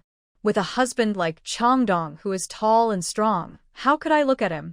I'm not blind. But you actually said I liked him? Are you out of your mind? If you're crazy, you should go to the hospital and get checked. Zhao Yuzhu was furious. Cousin, how can you curse? Clearly it's you. What am I? I am a military wife, but he actually wants to flirt with me. I've already warned him clearly, but he still ignores my married status and keeps pestering me. Such a shameless man. He has taken shamelessness to the extreme. Su Lüyun scolded loudly, then continued to cling to Zhou Zhongdong, sobbing, Zhongdong, you're not here with me. Those shameless men, one after another, are trying to hit on me and take advantage of me. Wife, don't be afraid. I will get better soon. Zhou Zhongdong was very worried, but his mind was clear. He knew exactly what was happening around him, but he just couldn't wake up. Lüyun could feel his urgency. According to the story, he might wake up in 2 or 3 months, but now that she's here and stimulating him like this, it probably won't take that long. But it's okay, she can wait. After all, it's kind of fun like this. She's having fun, but Zhao Yuzhu really looks like she's seen a ghost. She carefully examined Lüyun from head to toe again, but Lüyun was definitely the same person. So, why did her attitude suddenly change? She used to dislike Sun Songxing intensely, wishing they had met before she got married. Now she's insulting Sun Songxing as if he's worthless? Could it be that she found out about Sun Songxing having a wife and children in the countryside? Yes, Zhao Yuzhu knew about Sun Songxing's family in the countryside. Because someone came to find Sun Songxing, and it just happened to be Zhao Yuzhu asking for directions. Zhao Yuzhu helped settle the person at a guest house, then went to find Sun Songxing. So, the 3 of them were tricked and taken back to the countryside by Sun Songxing, who said he hadn't settled down yet and couldn't bring them to the city to enjoy life. This was a secret, known to very few. Because she helped in time, even Sun Songxing's family didn't find out. Lüyun definitely wouldn't know about this. But besides this, what else could cause Lüyun's attitude towards Sun Songxing to change from ambiguous to completely disgusted and rejecting? Yuzhu, I don't know if I've misunderstood you before when I complained, but it's best you don't mention that shameless man in front of me anymore. Otherwise, I might suspect you of bad intentions. Lüyun said sharply. Zhao Yuzhu's face stiffened. She quickly replied, Cousin, what are you talking about? I would never have bad intentions. I just want to advise you to relax and think positively. Ha, Lüyun is nered. Whether in her past life or now, Zhao Yuzhu could never see her do well. But sorry, the more Zhao Yuzhu wished she would fail, the more she worked hard and succeeded. Really? Thank you, Lüyun said calmly. But don't bother with your good intentions. I won't abandon my husband. I love him, and I will love him all my life. If this is a fire pit, I am willing to jump into it happily and gladly. Zhao Yuzhu, I don't believe you. Is there anything else? If not, you can go back now, Lüyun said dismissively. All right, sister, rest well. I'll come visit you again when I have time, Zhao Yuzhu said, unsure of what was really going on. Lüyun lazily saw her family of 3 out the door. As soon as they left, she closed the door directly. Back home, Li Wenchuan said, I just overheard you talking about Sun Songxing. Do you know him? Zhao Yuzhu really didn't like him asking about Lüyun. Why are you asking so many questions? Li Wenchuan frowned. Can't I ask? If Sun Songxing dares to do anything wrong to Changdong, I won't agree. Zhao Yuzhu felt a bit relieved because she knew her husband was childhood friends with Zhou Changdong, so their feelings were different. But since things hadn't worked out yet, she couldn't let him ruin it. She said, No, I just heard some rumors. I was joking with my cousin earlier, but judging by her expression, it probably isn't true. Li Wenchuan wasn't sure whether to believe her or not, so he said nothing more. Zhao Yuzhu didn't bother to pay attention to him either, a hint of doubt flashing in her eyes. She believed she was very smart and knew her cousin Lüyun well, just a pretty face with no real substance. But right now, she truly couldn't understand what Lüyun was really thinking.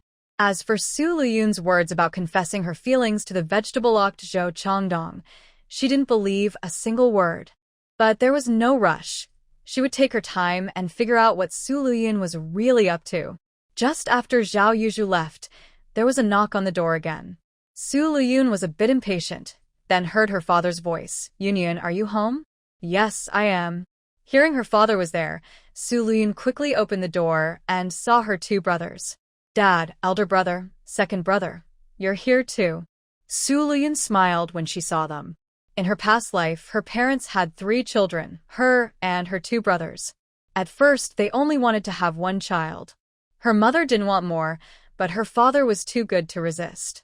Since her mother was pregnant, she took care of all the household chores.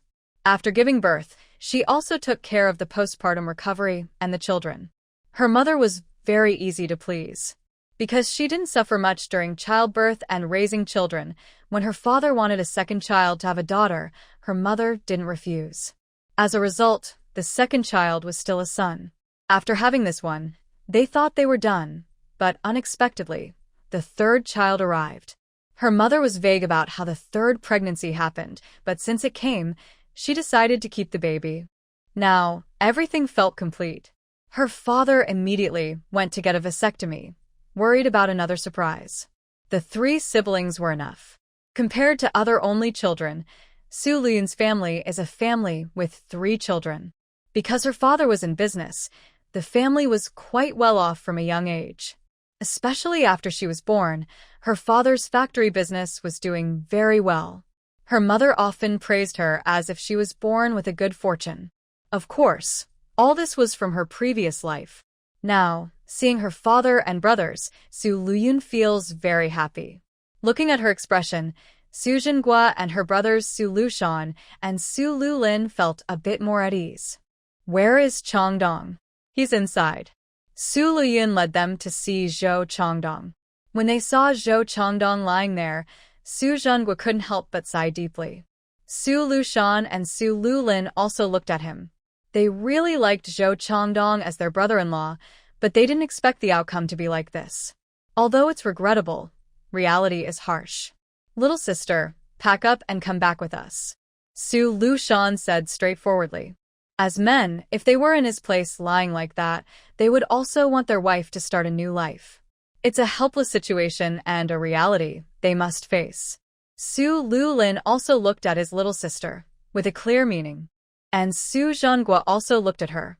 There's no need to say more. Everyone hoped the girl would go back. Su Lüyun knew it was another chance to gain favor. She pressed her eye corner and said, Dad, older brothers, before you came, you probably heard what Mom said, right?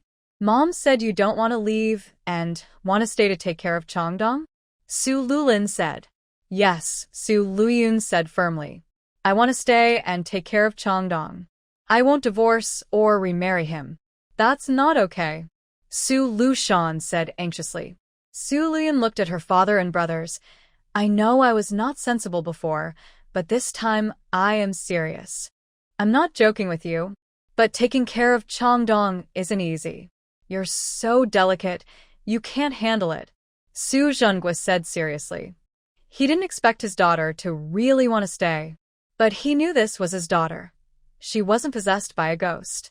However, her current idea caught them off guard. Su Lulin also said, You know our family conditions well enough. We can pay back the bride price and cover your expenses over the past few years to the Zhou family. No one can say anything bad about you or about our Su family.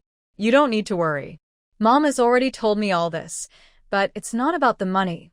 Su Lüyun choked and shook her head. I really want to stay and take care of Changdong. I know it won't be easy, and I don't know how long I can keep it up, but I want to do it day by day. Dad, please, I beg you, please support my decision to care for Changdong. Su Jinghua looked at his daughter. After a long silence, he sighed. If you truly care so much for Changdong, then it's not a waste for you and your husband. Fine, you can take care of Changdong. It's entirely your choice. Take care of him as long as you want. Big brother Su Lushan was worried and said, This isn't right. But second brother Su Lulin pulled him back, telling him not to say anything. After instructing her to take good care of Zhou Changdong, the father and sons left without staying any longer.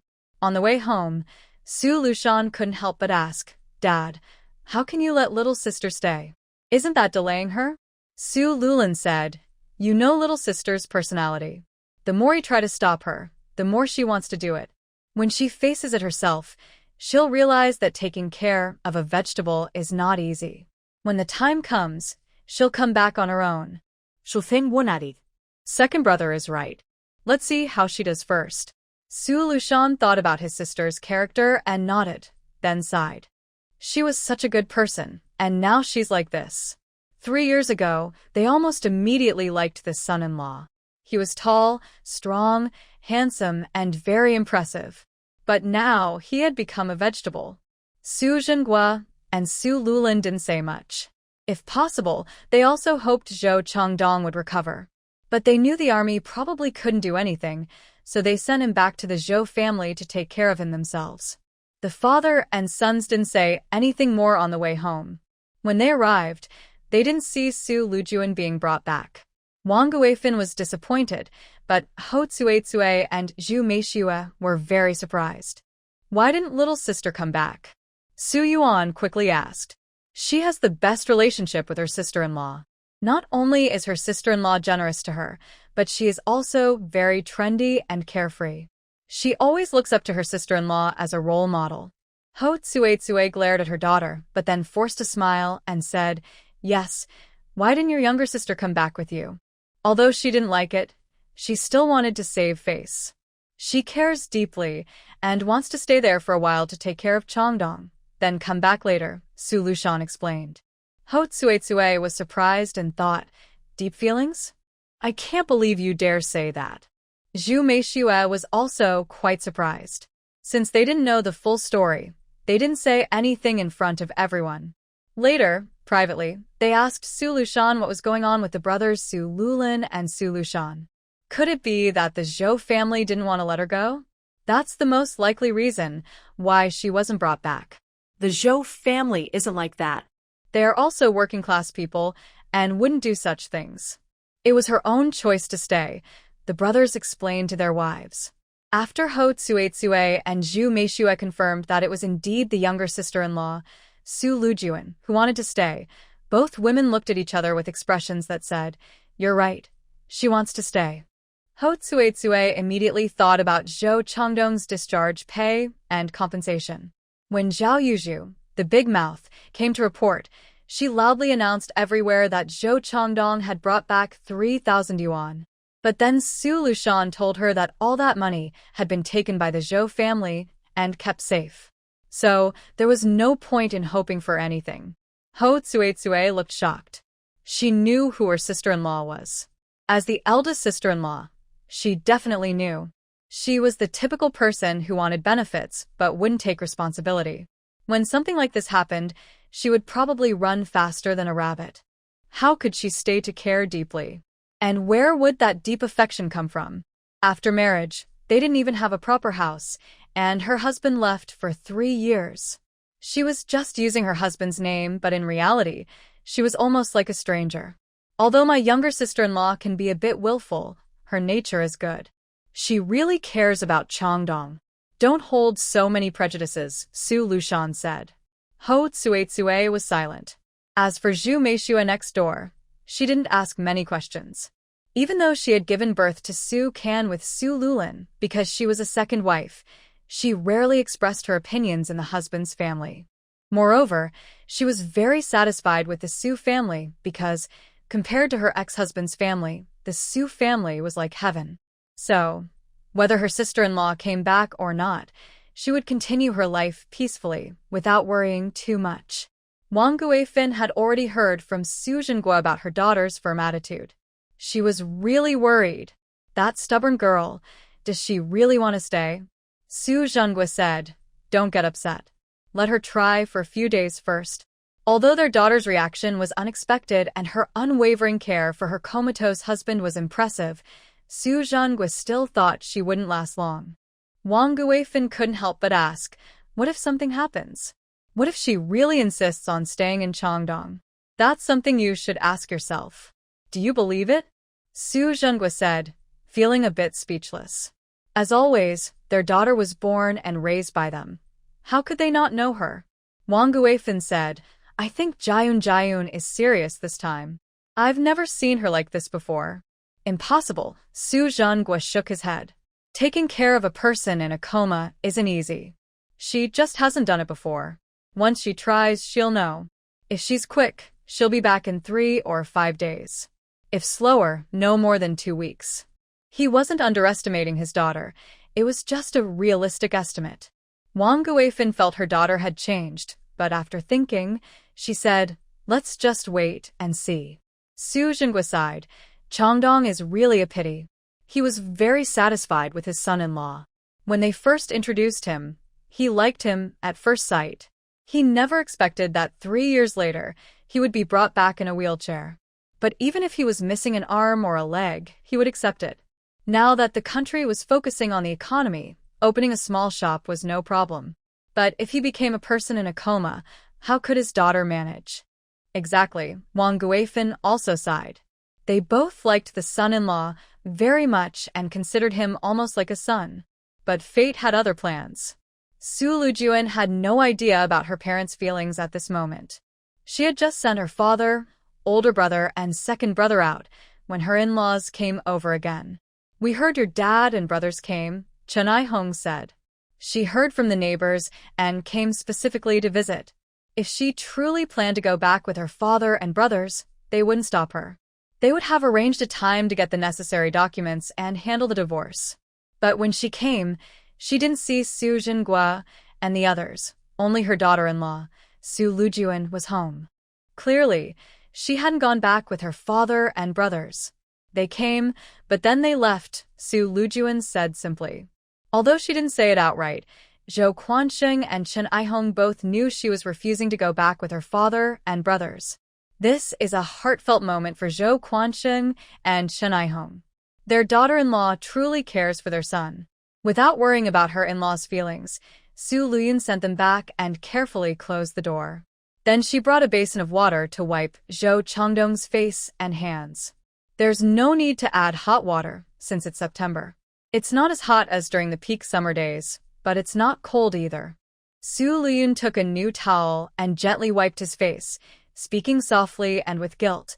"My parents only want what's best for me, so they want me to get a divorce. They've always loved me. I almost had to go to the countryside, but my dad spent a lot of money to help me find a temporary job. That's how I avoided trouble. They really don't want me to suffer. Now that you're like this, even if they feel guilty, they'll want me to divorce and start a new life." "Changdong, don't blame them." While gently wiping his face, she said this softly. Zhou Changdong only wrote one line. "Wife, I don't blame my parents-in-law. As parents, they only think about their children." His current situation is normal for any parent. It's human nature. Su Lüyun was quite pleased. This man wasn't petty or narrow-minded. After gently wiping his face, she naturally started to wipe his hands. But this green tea girl wouldn't miss a chance to flirt. Playfully, she said in a sweet voice, "Your hands are so big." She not only said it but also placed her soft, small hand into his palm. Her soft, tender hand contrasted sharply with his strong, prominent fingers. "Look, my hand is much smaller than yours." She placed her hand in his, holding his fingers, and said happily and emotionally, "Finally, I can hold your hand. You don't know, when you're not home, I go to the movies alone and see brave couples holding hands in the theater, hiding from others. You have no idea how much I envy them. The more I envy them, the more I resent you, that bad guy who abandoned me. You've messed with my heart, but you've been gone for 3 years, and not a single letter came back. Is your heart made of iron?" Zhao Yuzhu said, "I'm more resentful than a ghost." And she's right. "I regret marrying you," she said. But even though she said she regretted it, she never truly felt that way deep inside. "I liked you at first sight. One look at Changdong, and I regret my whole life. You, this deadly rival." While playing with his hand, she expressed her feelings with deep affection. Of course, Zhou Changdong couldn't show anything on his face, but the pink bubbles floating around clearly showed how happy he was. Maybe he was so happy that he couldn't even speak properly, only pink bubbles. But Su Lüyun understood. The green tea girl let out a surprised sound. "What is that? So itchy." Then she saw the rough calluses on his palm. Isn't it normal for soldiers to have rough hands? It's just that this green tea girl was asking knowingly, and she was rubbing her fingertips over his rough calluses, saying, rough man, truly a rough man. Even his hands are so calloused, and calluses are the ugliest. But it feels okay on your hand. Touching it makes me itch, but it's also quite comfortable. Even loving rough hands, she's really lovesick, isn't she? While exploring his rough calluses, Su Lüyun chuckled softly. She also wanted to see how he felt about her teasing him. Zhou Changdong didn't react much. Only one phrase appeared on his forehead. Wife. Although it was just 3 short words, Lüyun, who always understood the script, could instantly sense the deep, lingering affection hidden behind those words. She raised an eyebrow and smiled. After wiping his hands, she didn't continue with anything else. Today's progress was already very good. She knew the principle of moderation. No need to use all her strength at once, right? According to the story, he was supposed to be unconscious for 2 or 3 months. Why rush? Plus, her stomach was growling. She just realized she hadn't had dinner yet. At home, she saw some tomatoes and cucumbers and decided to have them for dinner. As an entertainer, she had to control her diet to stay in shape and look good on camera. But her cousin, trying to tarnish her image, made her seem lazy and indulgent. So, her current weight was a bit over the limit. She wasn't fat, just a bit plump, but now that she was here, she wanted to maintain her figure according to her own standards. For example, tonight's dinner was just cucumbers and tomatoes. Lüyun washed them and ate them directly. 2 cucumbers and 3 tomatoes, and she managed to get through the meal. After finishing her cucumber mask, Lüyun checked how much money she had left and took a rough inventory of everything at home. Once she had a clear idea, she used the remaining cucumber to apply a face mask. Today, she made a heartfelt impression on her first day here. Not only her mother-in-law and family, but even neighbors who previously didn't think highly of her now saw her in a new light, and her reputation improved. Don't think it's easy. Just crying a little isn't enough. If you cry the wrong way, people might find it annoying. Your emotions, lines, and acting all need to match. If any part is off, it won't work. This requires full dedication. So, it's very exhausting physically. For Lüyun, who treasures her face so much, she must take good care of it. That pure natural cucumber is really good. But when she made the cucumber mask with green tea, she couldn't stay still. After sticking the cucumber on her face, she held Zhou Changdong's hand, playing with his fingers.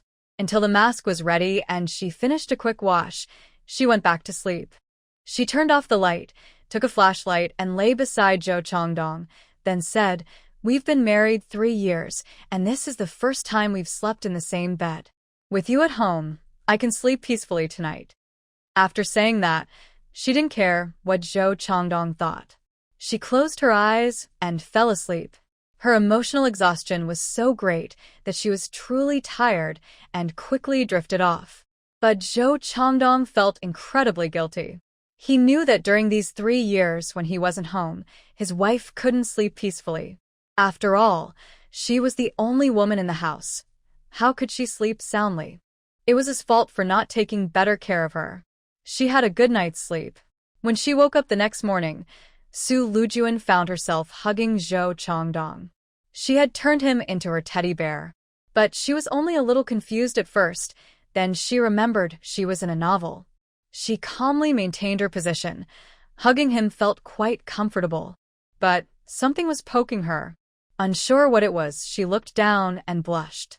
She shyly whispered, You bad boy, why are you like this? I'm unconscious, but you're still being so naughty. She felt a little shy. Oh, this man's wealth was so abundant. If she really married him, she might face big trouble in the future. Zhou Changdong's head was steaming. He wasn't always fully awake. He had fallen asleep last night, but then she had climbed onto him in her sleep. Then Zhou Changdong found it hard to sleep. Being held by his wife felt like being wrapped in soft, warm cotton, and her gentle, fragrant scent kept drifting into his nose. As a man still, how could he handle this? Although he was officially married, he had never even held his wife's hand. As a young, strong man, if he could sleep peacefully while being held by his wife all night, it would be strange. He wished he could turn over and properly thank her. But he lacked the strength and couldn't do that now. So, he could only let his wife hold him while he slept. Even though he was still awake, his body was honest and stayed firm all night. He felt a bit embarrassed, but since it was his wife, he also felt at ease. After all, this was a normal body response for a man. Listening to his wife speak shyly, he couldn't open his eyes to see her, but he knew she was shy. This made a few words appear on Zhou Zhongdong's forehead. Wife. It was as if he could hear his deep, charming voice whispering softly in his ear. Su Lüyun watched quietly and smiled inside, but she thought this man was getting more and more attractive. But life together wouldn't happen overnight. Even if the man in the story was perfect, she had to wait until the real him woke up and experienced life. She didn't say much and, feeling a little shy herself, got up to wash up. After washing, she brought in some food to help Zhou Zhongdong brush his teeth and wash his face, then said, "Zhongdong, I'm going out to buy groceries. You wait at home." From the moment she woke up, her wife had taken care of him very carefully. A line appeared on Zhou Zhongdong's forehead. Wife, take it slow. Su Lüyun carried her basket and left the house. This house was in a really good location, just a 10-minute walk to the market. There were also elementary, middle, and high schools nearby. It was truly a good school district house. They were lucky to find this house when they did. Many people wanted to buy this independent courtyard back then because houses like this were very rare. Since the neighbor wanted to sell and move to the border area to be with her son, she wouldn't come back. The asking price was 17,000 yuan, which was quite reasonable at the time. But everyone knew the owner wanted to sell to move closer to her son, so they naturally tried to bargain. Everyone is trying to lower prices, hoping to reduce them by a few dozen, which could be equivalent to a month's salary. Only the paper doll is not short of money. When she first married and took over Zhou Chongdong's bankbook, she saw 1,700 yuan and bought the house immediately without hesitation. Some people who wanted to bargain were very angry, thinking she was unfair and dishonest. But buying and selling is a matter of mutual agreement. Where does the idea of cheating come from? They weren't the only ones selling. If she didn't buy, someone else would. It didn't cost her anything. In the end, the house was registered under Su Lüyun's name. The house she bought 3 years ago for 1,700 yuan is now worth at least 2,300 yuan if she sells it again this year. Because spring has arrived everywhere, and after the college entrance exams resumed, the whole country has started to value education. School district houses are very popular. Even though there is no official concept of school district houses now, everyone has this awareness. Besides this reason, many people who went to the countryside and returned need houses. Urban houses are even scarcer than in earlier years. Prices naturally keep rising. Su Lüyun went out with a basket to buy vegetables and naturally met some neighbors nearby, who greeted her warmly. Zhongdong's wife, are you going to buy groceries? Yes, I want to buy some fish, meat, and eggs at the market to help Zhongdong recover. Good, good. Zhongdong is really lucky to have you as his wife. Su Lüyun politely chatted with the neighbors she knew. Compared to before, when she was proud and aloof, today she was especially polite. When she arrived at the market, someone said, "Yesterday, I saw her father and her 2 brothers come over." Really? Yes, I thought she would go back with them, but she didn't leave. She really cares about Zhongdong. That shows true affection. Exactly. Since Zhongdong came back, you can see she's a different person. Yeah, she doesn't seem as unpleasant anymore. Before, she wouldn't even bother talking to people. Everyone was chatting, and their words showed admiration for Su Lüyun. They no longer spoke with contempt or mockery like before. This made Zhao Yuzhu, who was eager to hear her gossip, look visibly annoyed. Last night, she kept wondering what was going on with Su Lüyun. Why did she suddenly seem like a different person? But she had her ways to make Su Lüyun reveal her true nature. After she finishes her work, she will go find Sun Songxing. She remembers clearly the shy look on Su Lüyun when she confided in her before. Her feelings for Sun Songxing are genuine. Last night, Su Lüyun managed to scold Sun Songxing badly, probably because she found out about his marriage and family in the countryside. But what does it matter? She can just come up with a reason. With Su Lüyun's cleverness, she can't possibly be fooled by Sun Songxing's tricks. Zhao Yuzhu made up her mind and went back to prepare breakfast. When the meal was ready, Li Wenchuan slowly got up. He said to her, "If your cousin needs any help, just tell me. Chongdong and I grew up together. Now that he's in trouble, I can't just stand by. If there's anything I can do, I'll do it gladly." Zhao Yuzhu shot him a disapproving look. You're so busy at the construction site. How could you have time for this? I'll make time, no matter what, Li Wenchuan replied. Zhao Yuzhu secretly hoped Su Lüyun would fall into trouble. She definitely wouldn't help her. Seeing Li Wenchuan's attitude, she felt even more annoyed. Su Lüyun is truly a sly fox. Li Wenchuan noticed her displeasure and frowned. Don't overthink it. I'm only doing this for Changdong. Zhao Yuzhu snorted coldly.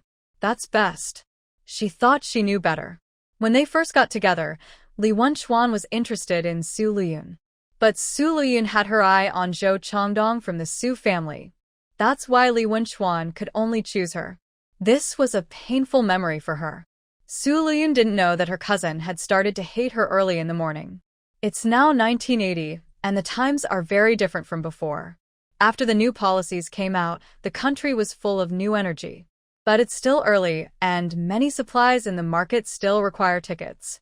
For example, eggs still need egg tickets. Su Lüyun used a 1-gene ticket to buy a gene of eggs. Eggs need tickets, but fish don't.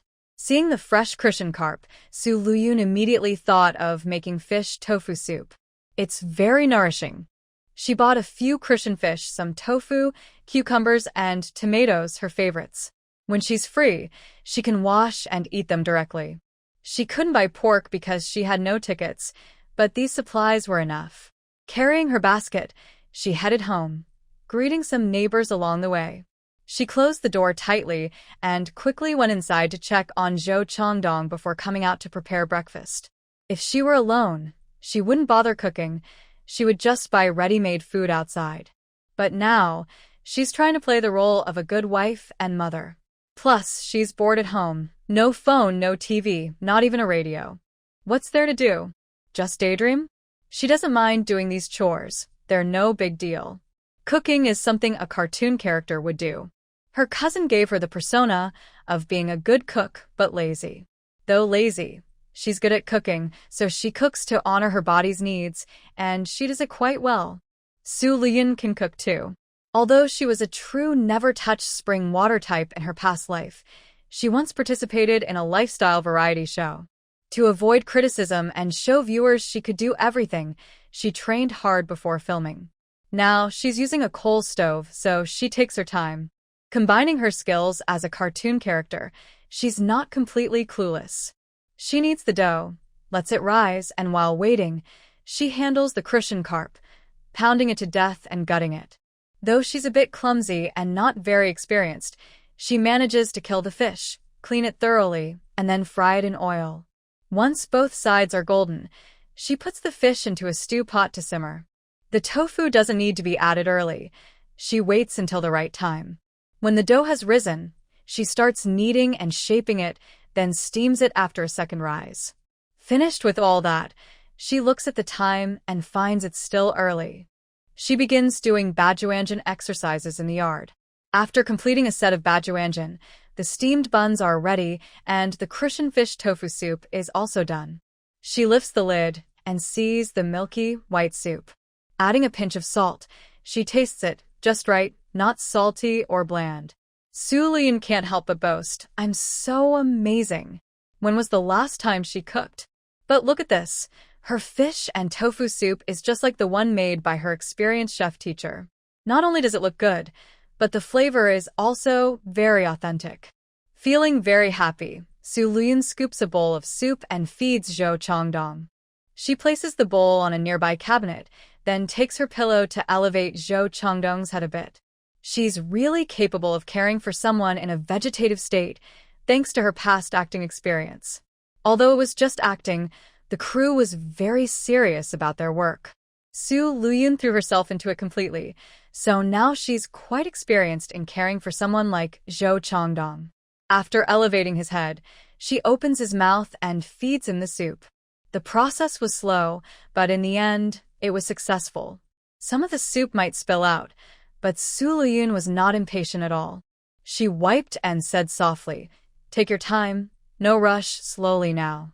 Her gentle attitude was very caring.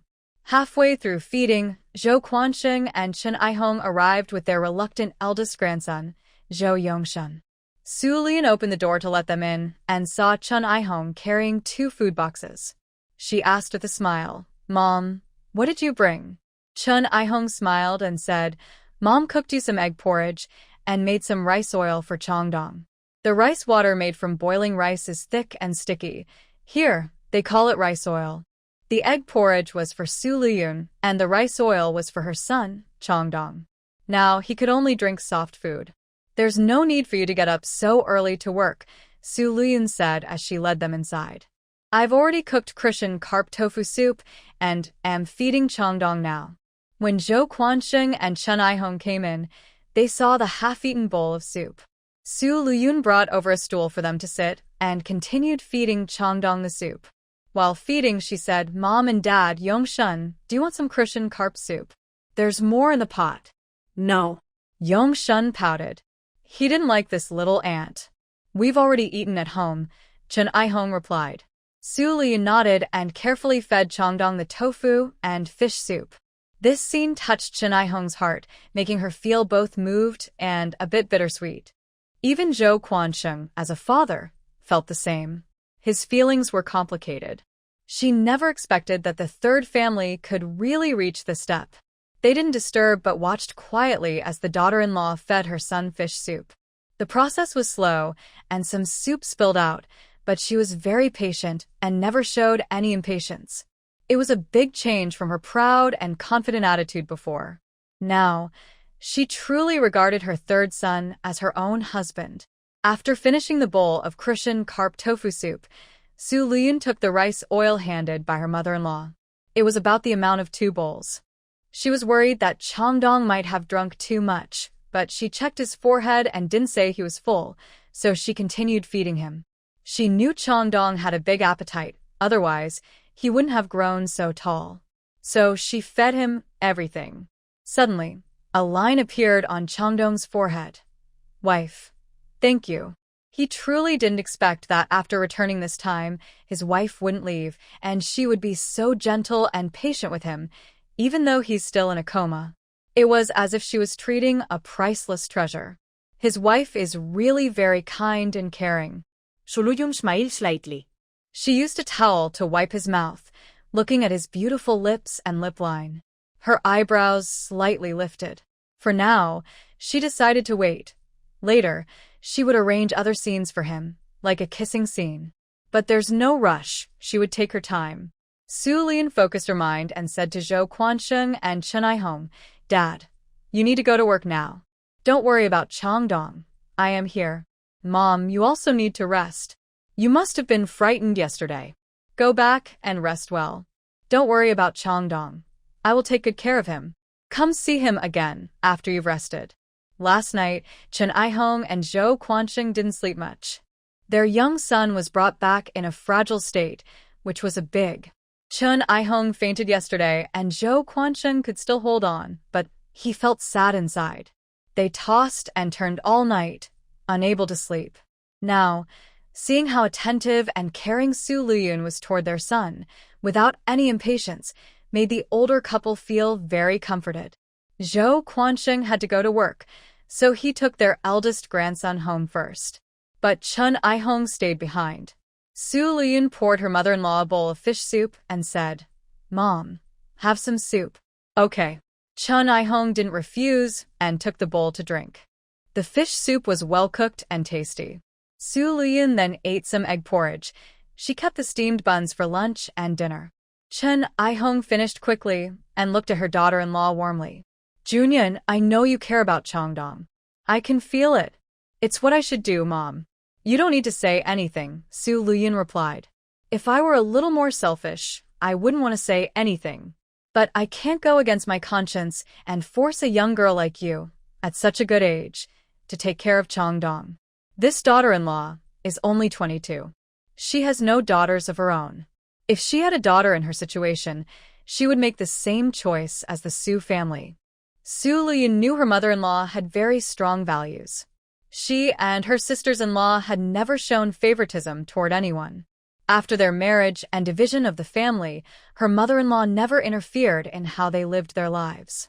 Even though Lin Fong, The second daughter-in-law who has been married for many years and has never had children, and the other daughter-in-law who is known locally as a spendthrift. The mother-in-law has never spoken a single word about them. Perhaps she has her own opinions, but she has never interfered. Because of this, Lüyun's impression of her is actually quite good. Chun Aihong saw that she didn't speak, so she continued, Changdong's situation is probably like this now, but it's okay. Your dad, and I will take care of him. The government also gives us a subsidy every month. When we can't care for him anymore, we'll hire someone to help. You don't need to worry about him. Lüyun's eyes reddened. Mom, are you trying to drive me away? Chun Aihong felt sad seeing her like this. Mom doesn't want to drive you away. If Changdong were well, I'd be hoping for you to be happy and to give me a big, healthy grandson. But now that Changdong is like this, I can't keep you here. You're still young, and life is long ahead. The more understanding this daughter-in-law was, the more Chun Aihong didn't want to delay her. She was also a woman. How many good years are there in a woman's life? How can she endure such wear and tear? Lüyun was already crying, tears falling like pear blossoms. Mom, don't drive me away. I said I won't leave. I am Changdong's wife. No one can make me leave. Chun Aihong really didn't expect her daughter-in-law to care for her husband so deeply. It made her feel so sad, she almost couldn't bear it. Mom isn't trying to drive you away. I just wanted to clarify the Zhou family's attitude. Whenever you want to leave, you can go anytime. The Zhou family won't stop you. If you want, you can come back to visit us later. Lüyun wiped her tears and, like a cold-hearted NPC, held her comatose husband's hand and declared her love passionately. Mountains may crumble, rivers may run dry, winter thunder roars, summer snows fall, heaven and earth may unite, but I dare to part with you. After saying this, she turned her determined gaze to her mother-in-law. Thank you for your kindness, Mom, but this is what I mean. I will never remarry in my life. I only want to stay with Changdong. I don't want anyone else. Mountains may crumble, rivers may run dry, but I dare to part with you. Chun Aihong was deeply moved. When she left the house, her eyes were still red. The neighbor saw this and naturally wanted to ask what had happened. Chun Aihong briefly shared her conversation with her daughter-in-law, mainly to explain the Zhou family's attitude. They wouldn't force her to stay or delay her. But her daughter-in-law simply refused to leave. She just wanted to stay with her husband. The neighbors were deeply moved. Yesterday, Aunt Qian, who was tearful and emotional, was just as overwhelmed by this sad story today. She dabbed at her wet eyes and said, in times of hardship, true friendship shows. Longdong's wife is truly remarkable, really beyond words. Everyone agreed and praised her, thinking the same. What a fool she is. Healing also heard about this from her mother-in-law, Chun Aihong. She complimented her politely in front of others, but as soon as she turned away, her face was full of mockery. She didn't believe Lüyun could hold on for long. Around 10 o'clock, Wang Guifan arrived carrying a food box. When a neighbor saw Wang Guifan, she pulled her aside to talk about what happened that morning. The neighbors were full of praise and feelings, but Wang Guifan only felt her heart ache painfully. She thought, the sky is high, the earth is broad, and I dare to part with my daughter. What is this girl trying to do? Is she planning to recite a timeless poem? But she showed no sign of her feelings and simply knocked on her daughter's door. Lüyun had cleaned the house thoroughly. Zhou Changdong had been fed and was doing yoga in the yard. Without electronic devices to waste time, there was nothing else to do but exercise. It was a good opportunity to reshape her figure. When she heard her mother's voice outside, Lüyun responded and came out to open the door. Mom, why do you have time to come over? Lüyun asked. Her mother looked cold and distant, with dark circles under her eyes, clearly upset with her, so she didn't sleep well last night. Although she felt a bit sorry, she still needed her mother's help now, so she couldn't say too much. Otherwise, her mother might not be able to keep up the act. Her mother's personality was too straightforward. Wang Guifan glared at her, but since some neighbors were outside, she just said, I made chicken soup to bring over for you and Changdong to nourish yourselves. Lüyun led her inside. Once the door was closed, Wang Guifin sneered, I didn't know you could recite poetry. When did you learn that? Even I, your own mother, didn't know you had this skill. Her sarcasm was full strength. Lüyun chekel softly.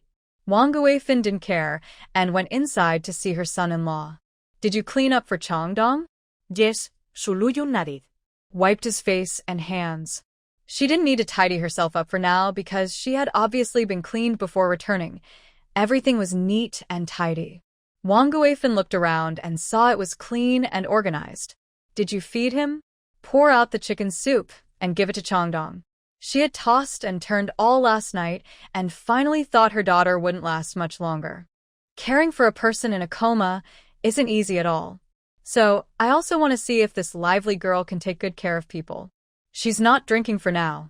This morning, I fed him a bowl of carp and tofu soup. My mother-in-law also brought 2 bowls of rice oil, and I fed him those too, Lüyun said. Wang Guifin looked at her. Did you feed him, or did your mother-in-law? Of course, I did, Lüyun blinked. I want to take care of Changdong myself. I will handle these things without relying on others. Wang Guifin sneered. You really are capable. Lüyun was unbothered by the harsh words. Of course. Wang Guifin was angry.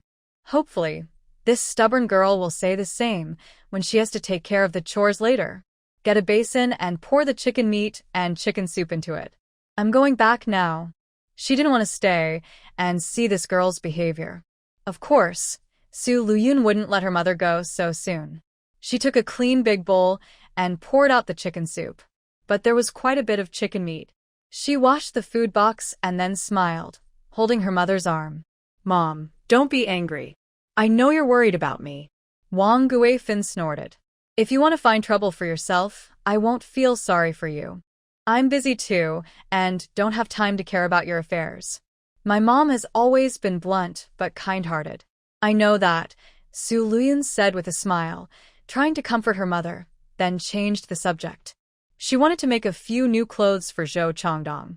She had already sorted through the packages his comrade helped him pack, and this man was really stingy. His socks were almost too tight to cover his toes, with 4 toes letting in the cold, and the remaining toe almost exposed. Not only the socks, but his underwear also had several holes. Oh my, she was shocked when she saw this yesterday. Everything was so worn out, it was cold even just looking at it. How could anyone wear underwear like that and not change? His close-fitting clothes were in poor condition, and his outerwear was hardly better, very few pieces. He only had 2 sets for winter and summer, and that was all. There was a cotton-padded jacket for winter, but it was already stiff and old. She could tell he had worn it for many years, and it probably didn't keep warm anymore. It seemed he relied entirely on his military coat for winter. That coat was still okay, but everything else was worn out. But how much money was in the savings book he gave her when he left home? There was exactly 2,800 yuan in that account. Zhou Changdong finished high school, joined the army at 17, and by the time he married at 24, he was already a company commander. When he was a soldier at the front, he didn't have much money to save. It was only after he was promoted that he started saving money. The fact that his wife managed to save 2,800 yuan in just a few years shows that, besides his salary, he probably received bonuses for completing missions. It also proves that this man is really good at saving money. Looking at the clothes in his package, it's not surprising that he managed to save so much. Because this man is very thrifty and careful with money.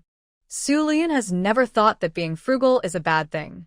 There is a saying that being diligent leads to success, while extravagance leads to failure. Earning money is a skill, but being able to keep it is the real skill. Now that Zhou Changdong has returned, Lüyun naturally wants to make him a few more sets of clothes. Her mother has been taking on sewing jobs, which is a legal business.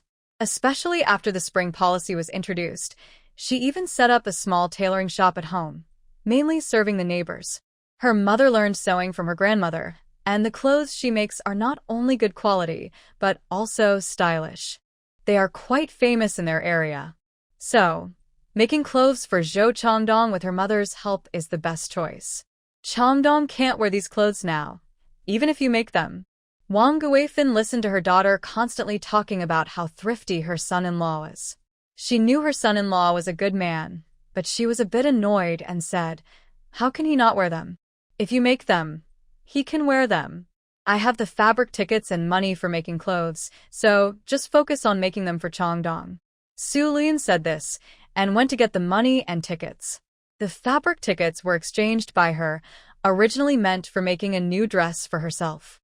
But after she looked inside the cabinet, she saw there were already many clothes. Although she didn't mind making a few more, wasn't Zhou Changdong more in need of clothes? She decided to make clothes for him first, and she could make more later when she had more fabric tickets. The money and tickets were handed to her, and Wang Guifin felt a little upset. She knew the fabric tickets were for her daughter's own clothes, but she was surprised that her daughter was willing to use them to make clothes for her son-in-law, even though she loved to show off. She looked at her daughter and thought she really cared about her son-in-law. But she didn't say anything on the surface because her daughter was like that. The more she was stopped, the more eager she became. So, she measured her son-in-law's height and waist. Changdong's figure is really something, isn't it? Su Lüyun said with a smile. Wang Guifin rolled her eyes at her.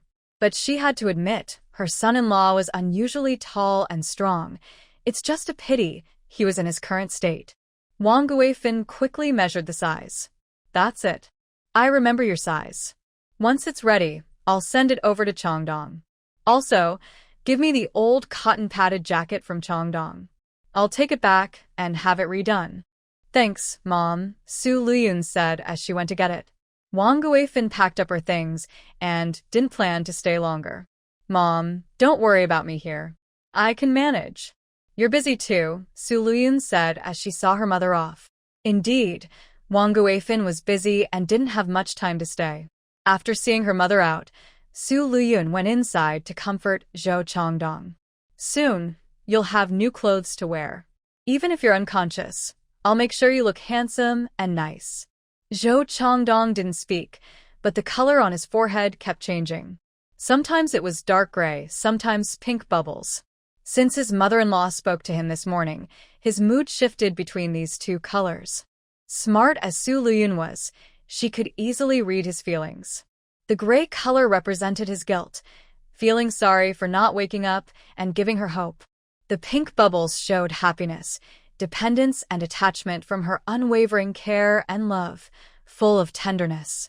So his mood was quite mixed right now. Su Lüyun chuckled secretly. She didn't think it was wrong to act out these scenes. Just making him feel guilty for a bit, he wouldn't die from that. Besides, ancient wisdom says deep love can't be kept, but tricks can win hearts. People shouldn't be too honest. And about Wang Guifin, after leaving her daughter, she saw neighbors outside. Without hesitation, she opened the packed parcel to show the neighbors. She said, "Junyan asked me to make a few new outfits for Changdong. He doesn't take good care of himself, and he doesn't have many clothes to change. Also, this cotton-padded jacket is old.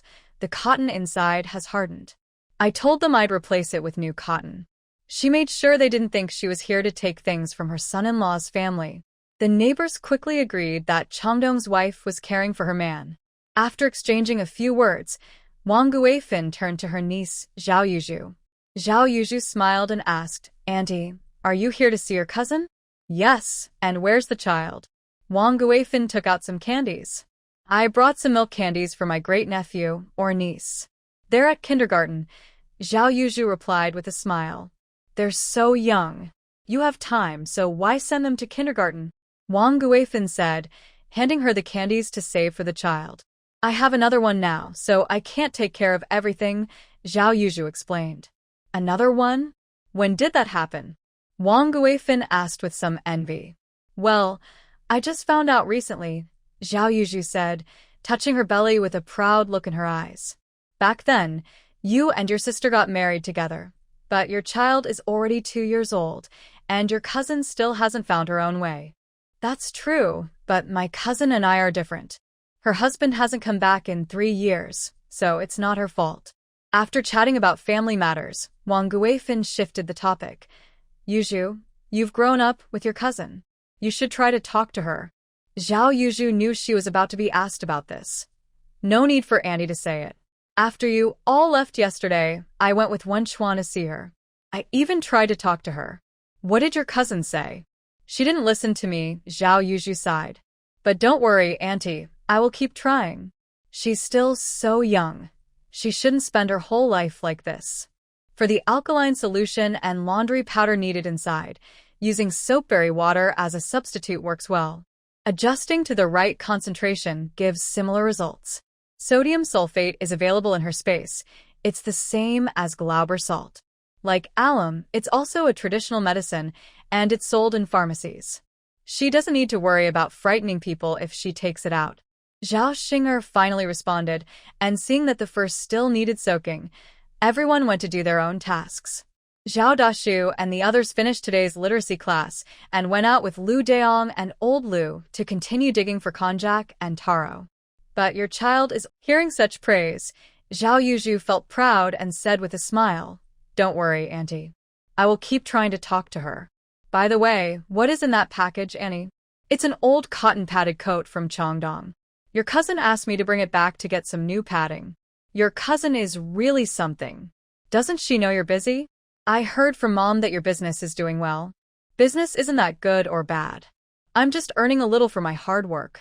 Zhao Yuju thought to herself that she was earning more than just a little. Probably much more than their wages. Otherwise, how could she openly say she would refund her daughter's expenses from her in-laws' house after 3 years? That's her confidence. And that's one of the reasons she was jealous of Su Lujuan. Although she was simple-minded, her life was really good. She had been living a life that nearby girls envied and admired since she was young. Because Annie's husband, Su Jinghua, was a skilled worker with a stable job and a high salary. Aunt Wang Guifin has a sewing machine and can do some handwork to earn extra money. When she was young, they often couldn't even eat enough, but Su Lüyun could occasionally enjoy a meal of dumplings. As for clothes, they would pick old clothes from their older sisters, but Su Lüyun didn't have to. She also received other things, like old clothes she didn't want and faded hairbands, which she treasured. Living a good life at her parents' house, she still lives comfortably after marriage. At first glance, it seems she was a widow for 3 years, but in fact, Su Lüyun was living a very good life during that time. Less than 3 months after getting married, she bought a house and moved out alone. Her sisters-in-law couldn't bother her, her mother-in-law didn't interfere, and her husband handed over all the money for her to spend freely. Compared to her cousin Zhao Yuju, who only moved into this small room 3 months ago with Li Wenchuan from the old Li family house, Su Lüyun's life was much better. Before that, Zhao Yuju had a very hard time living at the old house. Her sisters-in-law didn't get along with her, and her mother-in-law wasn't kind either.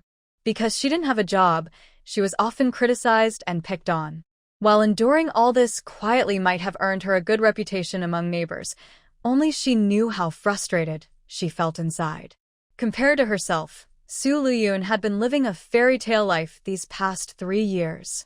And even now, she still has some things she can't match with Su Lüyun. Because she has to ask Li Wenchuan for living expenses every month. Although he never said much, living with a handout like that isn't as satisfying as managing the household finances like Su Lüyun does. She had also expressed her desire to manage the money to Li Wenchuan, but he directly refused, saying he wanted to handle it himself. Zhao Yuju was only secretly angry and helpless about this. Aunt Wang Guifin didn't stay long, and before leaving, she asked her to go and persuade her cousin. Zhao Yuju agreed, but as soon as she turned around, she wore a cold smile. Before her aunt came, she had just arrived home. What was she going to do? Of course, she was going to find Sun Songxing. She told Sun Songxing about Zhou Chongdong's situation and Su Lüyun's sudden change of attitude toward him. She thought he would soon come to see Su Lüyun. With Su Lüyun's simple-mindedness, even if she knew Sun Songxing had a family in the countryside, could she resist his sweet talk? She was waiting to see Su Lüyun fall apart and become bitter. Su Lüyun didn't know whether her cousin hated her so deeply that it seemed endless, but she didn't care. Because she liked seeing her cousin jealous and crazy, yet unable to do anything about her. However, Su Lüyun was very busy changing Zhou Changdong's pants. At first, she was teasing Zhou Changdong. She found that this man was very easy to please. Talking to him, chatting, and expressing her love made him feel happy. But as she kept teasing, he suddenly blurted out, "I can't hold it anymore." Su Lüyun, inexperienced, didn't understand what he couldn't hold. By the time she reacted, Zhou Changdong's pants were soaked. He was so embarrassed he didn't know where to hide. "Wife, I. Only then did Su Lüyun realize what was happening. She quickly helped him change his pants and comforted him kindly. Sorry. I forgot to feed you 3 bowls of soup. You must need to go to the bathroom. I haven't taken care of anyone before, so I overlooked it. But it's okay. Next time, I'll know what to do. Let's change your pants first." While speaking, she brought in a basin of water and took clean pants to help him change. Not planning to be a sacrificial character in the original story, Su Lüyun, who was eager to live a normal life with him, had no hesitation and took off his pants. Even though she had felt it earlier that morning, the visual shock now was much stronger. Her shy voice sounded like green tea, so Scary. muttering quietly, her hands trembled slightly, but she worked quickly. She moved Zhou Changdong to a better position to wipe him down. After wiping his back, she moved to his front. Blushing, Su Lüyun coughed softly. "Ahem, clean more thoroughly, so there's no smell." Then she transformed into a diligent bath attendant. Very responsible. Zhou Changdong noticed that his wife was only shy and didn't dislike or criticize him.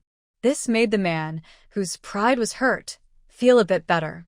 He was still ashamed but also a little embarrassed. But what made him even more embarrassed was what happened afterward. While she was wiping, Su Lüyun suddenly saw him start to make gestures at her. She was stunned for a moment. A sudden thought popped into her mind. Could he handle it? Wait, what was she thinking? Su Lüyun's face turned bright red. She quickly finished cleaning him, helped him put on his pants, and then ran outside with some water to get some fresh air. Looking at the pants and bed sheets she had taken off, she washed them casually, but her mind was full of that scene just now. A girl who had never experienced anything adult before, she was blushing and her heart was pounding faster.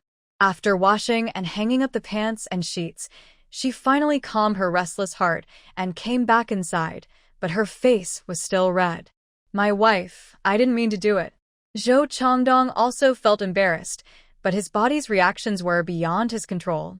Su Xiaoyao, with a shy face and charming eyes, softly hummed, "You bad guy, you can't move at all but still act like this." Men only behave honestly when they are pressed against the wall. Be honest and confess. During these 3 years outside, did you do anything to betray me? "My wife, I didn't do anything wrong. I was on a secret mission outside, not just fooling around. I'm not that kind of person." Zhou Changdong was worried his wife might think he was a flirt, so he quickly explained. But what worried him most was that he couldn't make a sound, and his wife couldn't hear his explanation. Su Lüyun looked at him and wanted to laugh. Did she not know what kind of person he was? Her cousin wanted her to regret forever, so she made this man seem like the perfect, outstanding gentleman. The better he was, the more it highlighted her own flaws, making her feel blind to his good qualities. Right now, she wasn't making things difficult for him. She said, "Since you can't answer me now, I'll wait. I'll wait until you wake up. But I want to tell you first, I'm a person who can't tolerate betrayal. If you dare to do anything that hurts me, we will definitely have to divorce. I like you and love you, no doubt. But if you're not worth my love, I won't cling to you. I'm not desperate or obsessed with you. Sometimes it's good to act a little. It's necessary to be close and affectionate with the man beside you." Zhou Changdong quickly said, "It won't happen. I have a wife, and I would never do anything to betray her." "Wife, you can rest assured." Every sentence was about his wife. Su Lüyun smiled and then said, "Are you hungry? I'll heat up some fish soup for you." She warmed the fish soup and brought it over to feed him. But after what just happened, Zhou Changdong clearly didn't want to drink. "Wife, I'm not hungry. A grown man drinking 3 bowls of soup in the morning, even lying still, would have used up his energy. Of course, he would be hungry. Lüyun started feeding him, saying this carp and tofu soup is very nourishing and good for your health right now. Don't worry about bothering me if you drink too much soup. I'm your wife, and taking care of you is my duty. Don't feel embarrassed. Let's eat well and recover. I believe in you and know you will wake up soon. The woman gently comforted her husband with patience, care, and kindness. Zhou Changdong felt both ashamed and touched. How could his wife be so wonderful? But when will he finally wake up? He really doesn't want his wife to keep taking care of him all the time. He knows how hard it is without needing to think about it. His wife will get exhausted. Now he feels sorry for her being so tired. With Mimi, a big dog, around, any wild animals would be scared away, and the king of the forest's authority was still there. Jiang Yimi carried a basket on her back and walked with Mimi, looking along the way. Besides picking some mushrooms, she didn't find anything else. It had rained a few days ago, and the people at the small pond had already come out to pick mushrooms. This time, she didn't pick many, just enough to fill half a small basket. Seeing there was nothing else to gather, Jiang Yimi took Mimi and headed straight to Lu Qijian's place. The weather had gotten cooler recently, and many leaves had fallen from the tree. Qin Dadawa then started explaining the coal business to his brother. By the time they finished talking, it was almost 11 o'clock. Qin Dadawa was about to leave with Wang Shi, but Su Lüyun insisted on staying. She brought in 2 large bowls of noodles, telling them to eat first before leaving. The noodle soup was freshened with dried shrimp, with 3 eggs in each bowl, topped with some green onions and vegetables. Next to them was a small bowl of homemade chili sauce, specially sent over by Auntie Qian. It made the noodles taste even better. Qin Dadawa smiled and said, "Sister-in-law, you don't need to be so polite, without needing to think about it. His wife will get So, yesterday they didn't know, and this morning, Chen Aihong took a rest and only realized she hadn't told the relatives. She called them. By the afternoon, everyone arrived. Among them were her eldest uncle's cousins, as well as relatives from the Qin family, Zhou Changdong's brother-in-law and his aunt. Since Zhou and Qin families live nearby, they came together. As soon as they arrived, their first concern was Zhou Changdong. Seeing their cousin-nephew in this condition, both of his cousins couldn't help but sigh. Aunt Chen Aiying wiped her tears, saying, "Such a good person, and this is how he is now." Her brother-in-law, Chen Aihuang, looked gloomy. Is there no hope? He seemed fine before. Surely he can get better? Hearing this, Su Lüyun spoke up. Changdong's comrades said that with good care, he still has a chance to recover. This can also be seen as a way to prepare for her continued presence. Otherwise, without hope, she would have to forcefully create a deep emotional persona to stay. Although everyone was convinced by her acting, upon closer inspection, it still felt somewhat forced. But if she believed that Zhou Changdong had hoped to get better, then staying to take care of him would be natural. It also filled in the gaps of her previous actions. After all, acting should be done thoroughly. She spoke, and everyone looked at her. Su Lüyun was experienced with big scenes, so she was not afraid. "Mom, you haven't introduced the elders to me yet." "Okay." Chen Aihong nodded and started introducing people one by one. "This is your eldest uncle's 2 cousins, Chong Tai and Chong Shan. This is your little uncle, and this is your eldest aunt." Su Lüyun naturally called out each person. Although she had been married for 3 years, she hadn't interacted much with her husband's relatives because Zhou Changdong hadn't come back. She probably only met them during the wedding banquet when she married Zhou Changdong, but there were so many people then she couldn't remember everyone. In the past few years, cousins and sisters-in-law would visit during festivals, but Su Lüyun always went back to her parents' house during holidays. So, after marriage, she hadn't seen them again, feeling like a stranger. But this time, Chen Aihong introduced them to her, and Su Lüyun remembered each one. She recognized them easily. The eldest cousin Zhou Changtai was a bit short and chubby. The second cousin Zhou Chongshan was taller and thinner, and her little uncle Chen Aihuang was bald. "You should be grateful. She roughly understood how her daughter was so gentle. She was just taking good care of herself during pregnancy. I'm grateful, Lüyun said. I'm just venting a little, no other meaning. It's true that only after having children do you understand your parents' kindness. As a mother who experienced 10 months of pregnancy, she now truly appreciates her mother's hardships. Have you told your in-laws the good news? Wang Guifin asked, as she brought a cup of malted milk to her daughter. Yes, I have, Lüyun nodded. My mother-in-law gave me 100 yuan and told me to buy whatever I want to eat. Married for 3. I was right. Everyone had heard Chen Aihong say that her nephew's wife truly cared for her nephew. There was no doubt about it. Lüyun shook her head. It's nothing special. It's what I should do. Good girl. As relatives, they didn't say much, just asked about Zhou Chongdong's situation.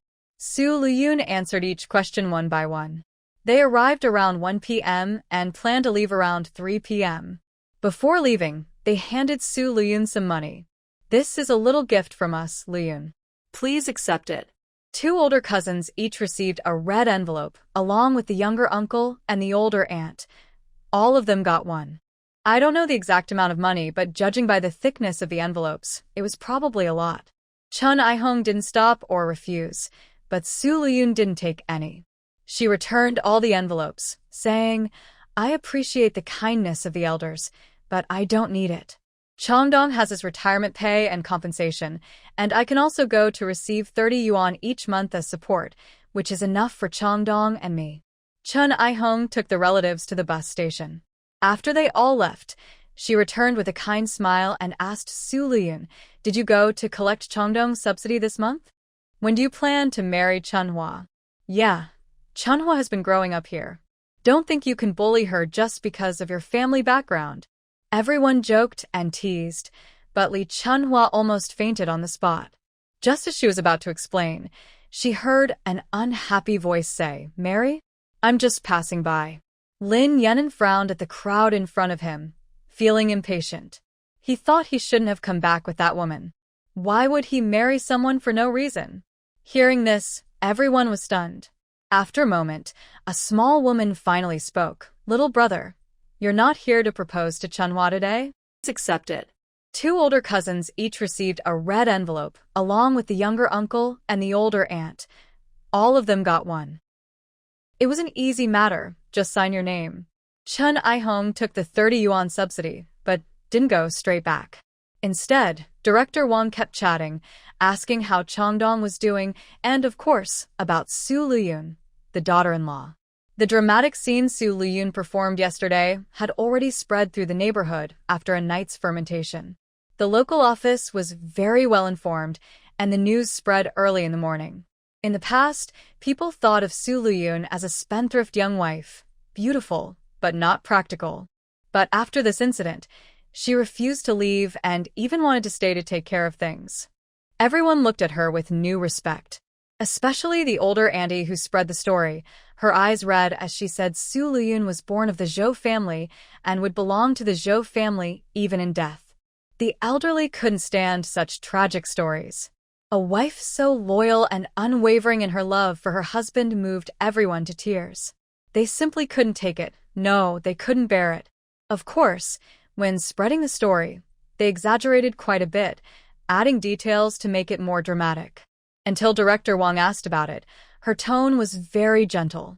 Chen Aihong also felt very pity for her third daughter-in-law. When she talked to Director Wang, her face was full of emotion. How could I keep Junjun? She's only 22. She still has her whole life ahead. Keeping her here would be a mistake. I told her this morning that old Zhou's family definitely wouldn't force her to stay, but as soon as I said that, she couldn't stop crying. She begged me not to send her away. She wants to stay and take care of Chongdong. Now that she mentioned it, Chen Aihong's eyes were a bit red. Director Wang is known as a tough woman in the neighborhood, but she also has feelings. Hearing Chen Aihong say this, she couldn't help but feel emotional and praised. She's a good girl. Really a good girl. Even though her husband is in trouble, she still doesn't leave. Such character is rare. After a moment of feeling, Director Wang said, I heard that Chongdong gave her 3,000 yuan. Did she give it to you directly for safekeeping? Yes, she didn't keep a single cent. Today, Changdong's cousin, brother-in-law, and other relatives came over and wanted to give her money, but she refused everyone. Chun Aihong also told about her daughter-in-law refusing red envelopes today. She was afraid that others might think her daughter-in-law stayed for the money, so her sincere heart must not be slandered. Director Wang praised Changdong for marrying such a good wife, which was a pity. Chun Aihong stayed for a while and then went back. But although she left, the story about Su Lüyun spread again. Before, she heard it from others, but this time, it was Chun Aihong, the mother-in-law, who spoke directly. How touching that was! The women felt sympathy, emotion, and admiration. The men also felt a bit of envy. Some cheeky ones even asked their wives or partners with a hint of sarcasm, "If I were like that, would you still stay loyal to me?" The women immediately retorted, "Can you do what Zhou Changdong did, giving me the bankbook after marriage and letting me spend freely?"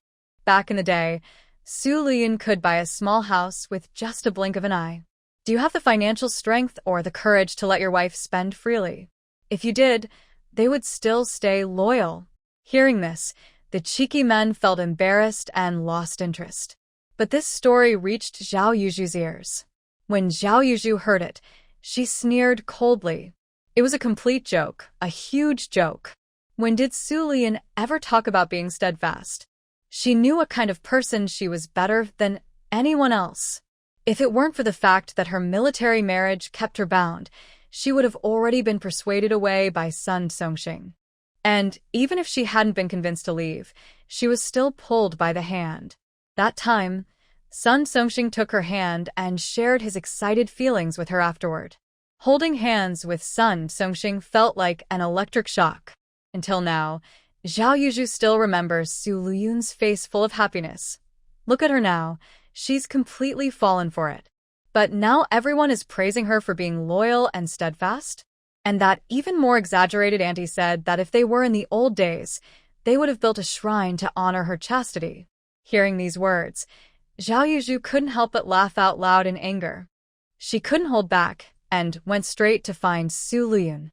They were only a street apart, very close. When she arrived, Chun Aihong had already returned the living expenses to Su Lüyun.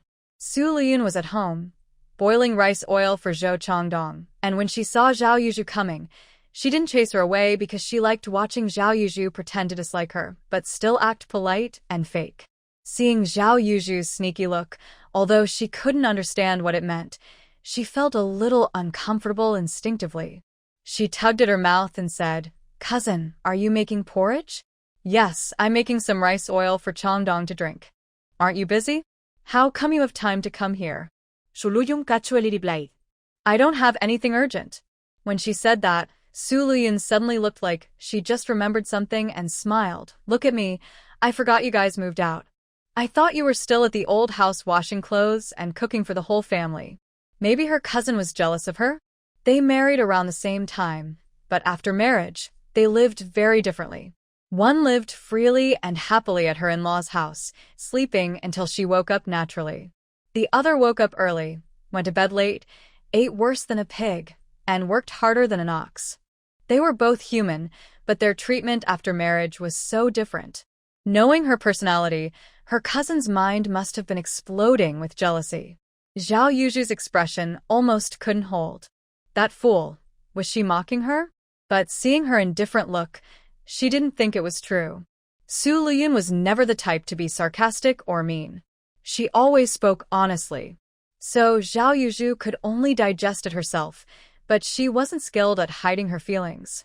Her face stiffened a bit, and she said, "These are all in the past, and we're all family. Since I'm at home, it's okay to do a bit more." Although the words were spoken, Zhao Yuju felt deep disgust for her life in the old house. Living there was always exhausting.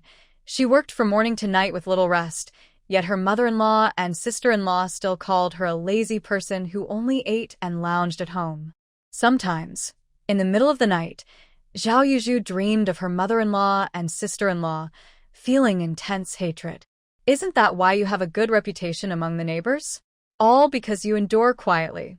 Even a 1,000-year-old turtle would be better than that. Su Lüyun chuckled softly. Although she was praising her, Zhao Yuzhu found the words very harsh.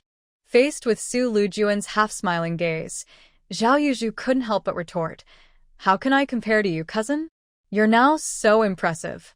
Everyone says that if it were ancient times, they have to build a monument to your virtue." The idea of people building a monument for Pan Jinlian was so ridiculous it made her laugh out loud. Hearing this, Su Lüyun smiled and said, "Really? Then I must have been born in the wrong era." Zhao Yuzhu was speechless. She had seen shameless people before, but she had never seen someone so brazen. Su Lüyun stirred the rice porridge in the pot to prevent it from burning and said with a smile, "Everyone must be praising me outside now, right?" Zhao Yuzhu looked at her and was momentarily stunned by her proud expression. But then, her eyes suddenly widened in surprise. The confusion she had felt before suddenly became clear, like lifting the fog to see the blue sky. She finally understood why Su Lüyun's attitude had suddenly changed.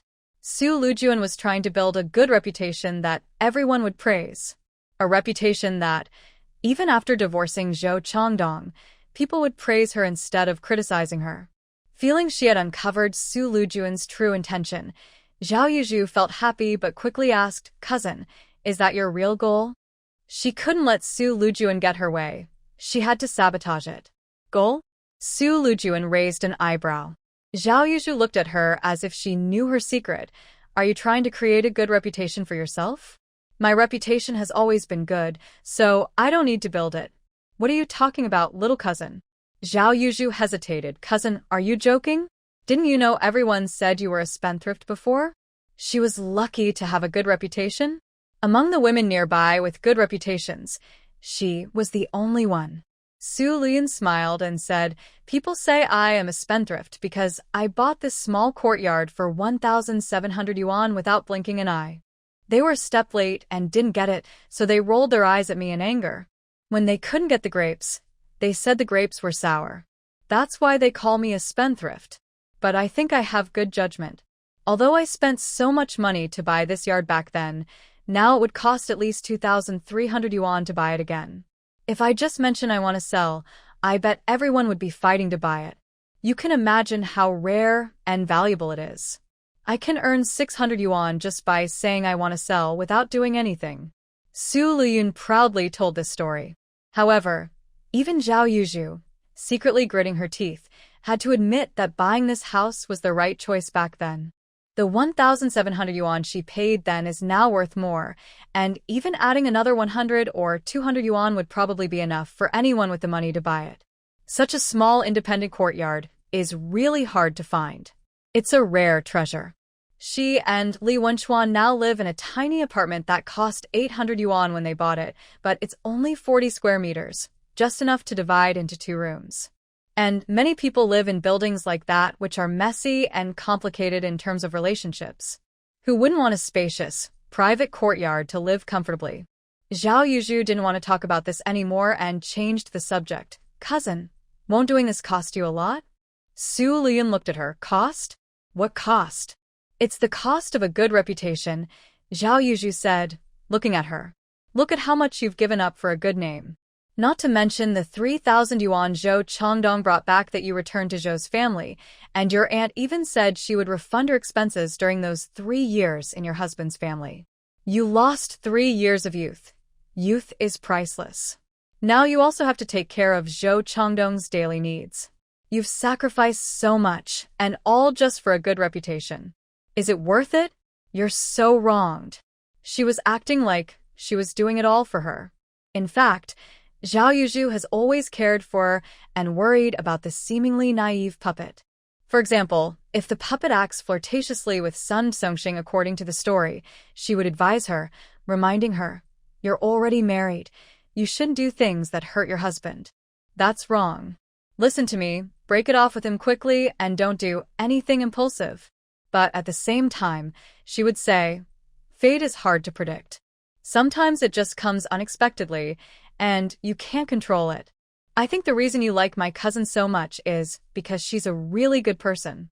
Anyway, she secretly encourages her paper friend to indulge herself without leaving any clues. She is truly a loyal and caring friend. The confused paper friend can't understand this, but now the real person is here. What tricks does Zhao Yuzhu have? For example, right now, she appears to care about her, thinking she feels wronged, but actually she's hinting not to give up fighting for Zhou Chongdong's property just for a good reputation. Su Lüyun looks at Zhao Yuzhu with a teasing smile and says, Yuzhu, you're the only one who cares about me. You're so kind. Zhao Yuzhu knows she guessed right. We grew up together.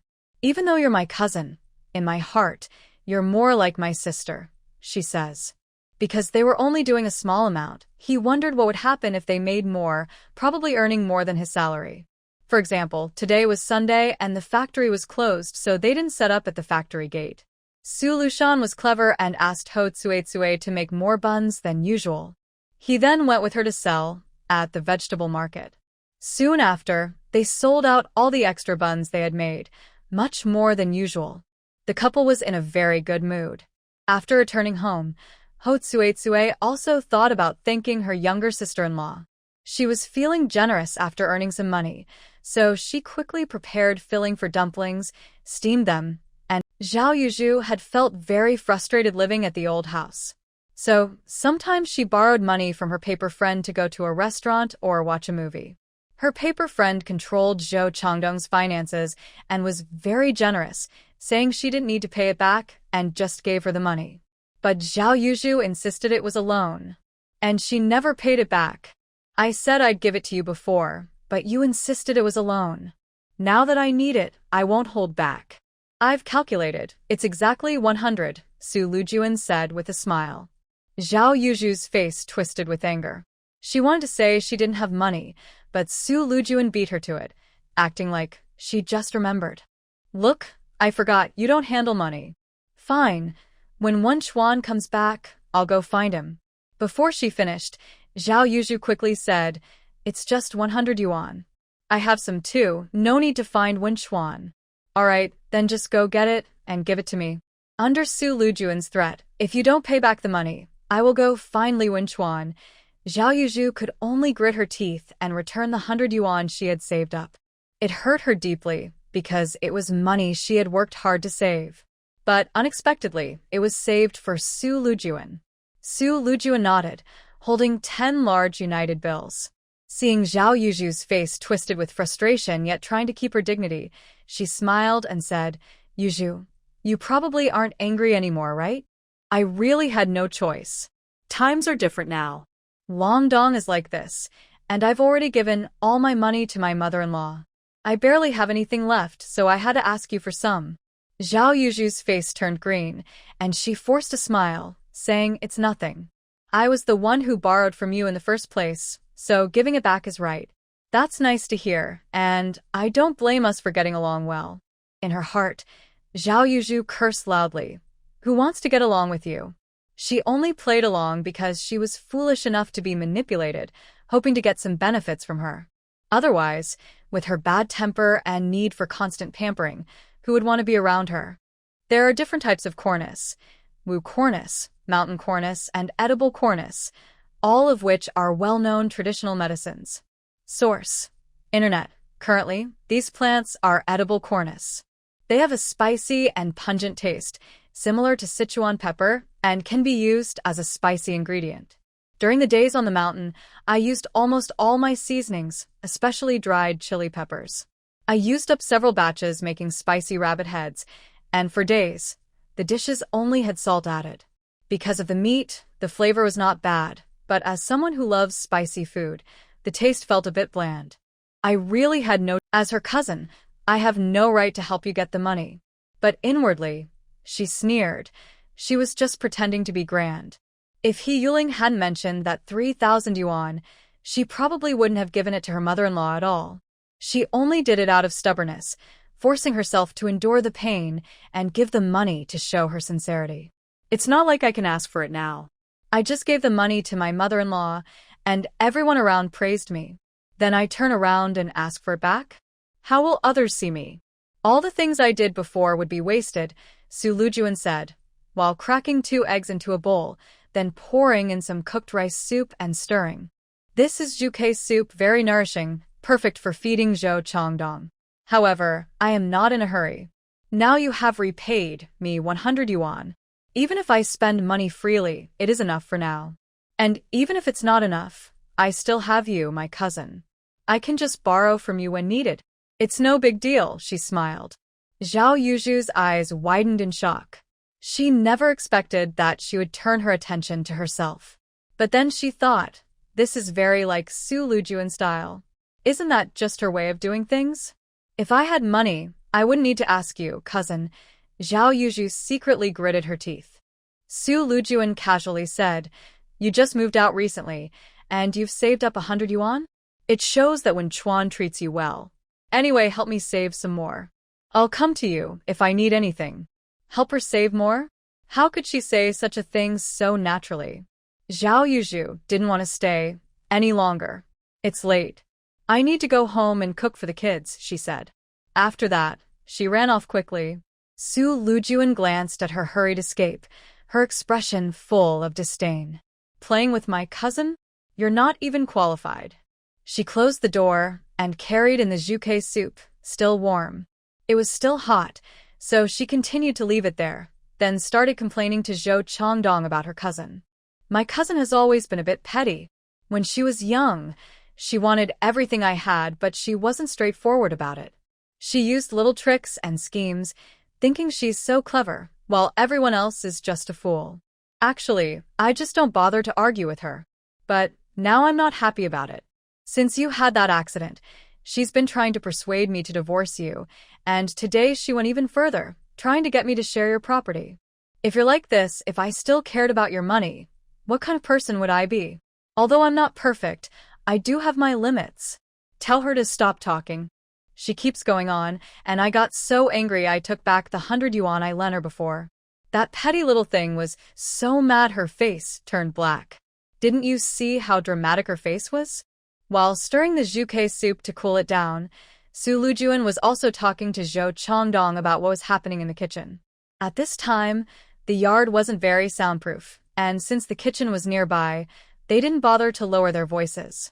Zhou Changdong, who had excellent hearing, could faintly hear their conversation. Hearing his wife talk about her petty cousin behind her back, Zhou Changdong's only thought was, my wife is so adorable. Of course, Su Lüyun saw this line of thought. Suddenly, I felt amused. I was complaining to you about my cousin's fake and pretentious behavior to warn you that we are just fake sisters, not trying to act cute. But being popular is a passive skill of an older sister, I understand. However, Su Lüyun quickly noticed again. A new line appeared next to Zhou Changdong.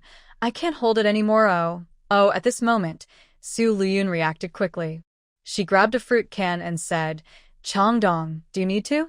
You drank 2 bowls of soup at noon and now there's a big bowl again. I'll help you. While speaking, she started to help Zhou Changdong take off his pants. As the saying goes, practice makes perfect. After experiencing this morning's events, she felt a little shy, but her acceptance was much higher. She blushed slightly, gently holding Zhou Changdong from the side, using a pillow to prevent him from leaning back, then placed the can underneath. She helped hold it while facing the opening. She even whistled like her sister-in-laws, saying, Shusha. Zhou Changdong was overjoyed when he heard his wife's words, thinking, wife, are you in sync with me? Once she was in position, he was about to release, but then he heard her voice. Though he was shy, he couldn't help but ask, wife, what are you doing? Su Lüyun naturally sensed the embarrassment in his tone and responded without letting him notice. After he finished, she responsibly helped shake off any remaining drops. Although she had never done this before, she had heard about it. They say men usually do this, and honestly, shaking it off really makes things cleaner. She helped him put his pants back on, then carefully carried a warm pot of hot soup to pour it out. After washing her hands, she returned, but her face still felt warm. Looking at the man on the bed, she muttered softly, I've grown up like this, always waiting on others, never served anyone like this before. Except for you, bad man. Wife Zhou Changdong felt relieved that he didn't wet the bed again, and was even more touched when he heard her words. Su Lüyun smiled proudly, and added to his earlier question, my sister-in-law used to do this for my nephew. I thought I'd try it, and it surprisingly works for you too. From now on, I'll do this for you. Zhou Changdong felt a bit shy. I'm not a kid. Su Little Fairy playfully said with a coquettish tone. But how come? How come yours is so big? My nephew's is just a little chicken. Zhou Changdong's face was hot. I don't know either, it just grew that way. The two of them, one yin and one yang, one bright and one dark, exchanged a few playful words before getting down to serious matters. Su Lüyun tried giving Zhou Changdong some zhuke soup to drink. She used a pillow to support him and started feeding him the soup. While feeding him, she cooed softly like a caring mother. Take it slow, no rush. Just relax and drink slowly. It was the usual, repetitive words, but Zhou Changdong loved hearing her say them. He enjoyed being comforted by her like this. Pink bubbles floated around him, showing how happy he was at that moment.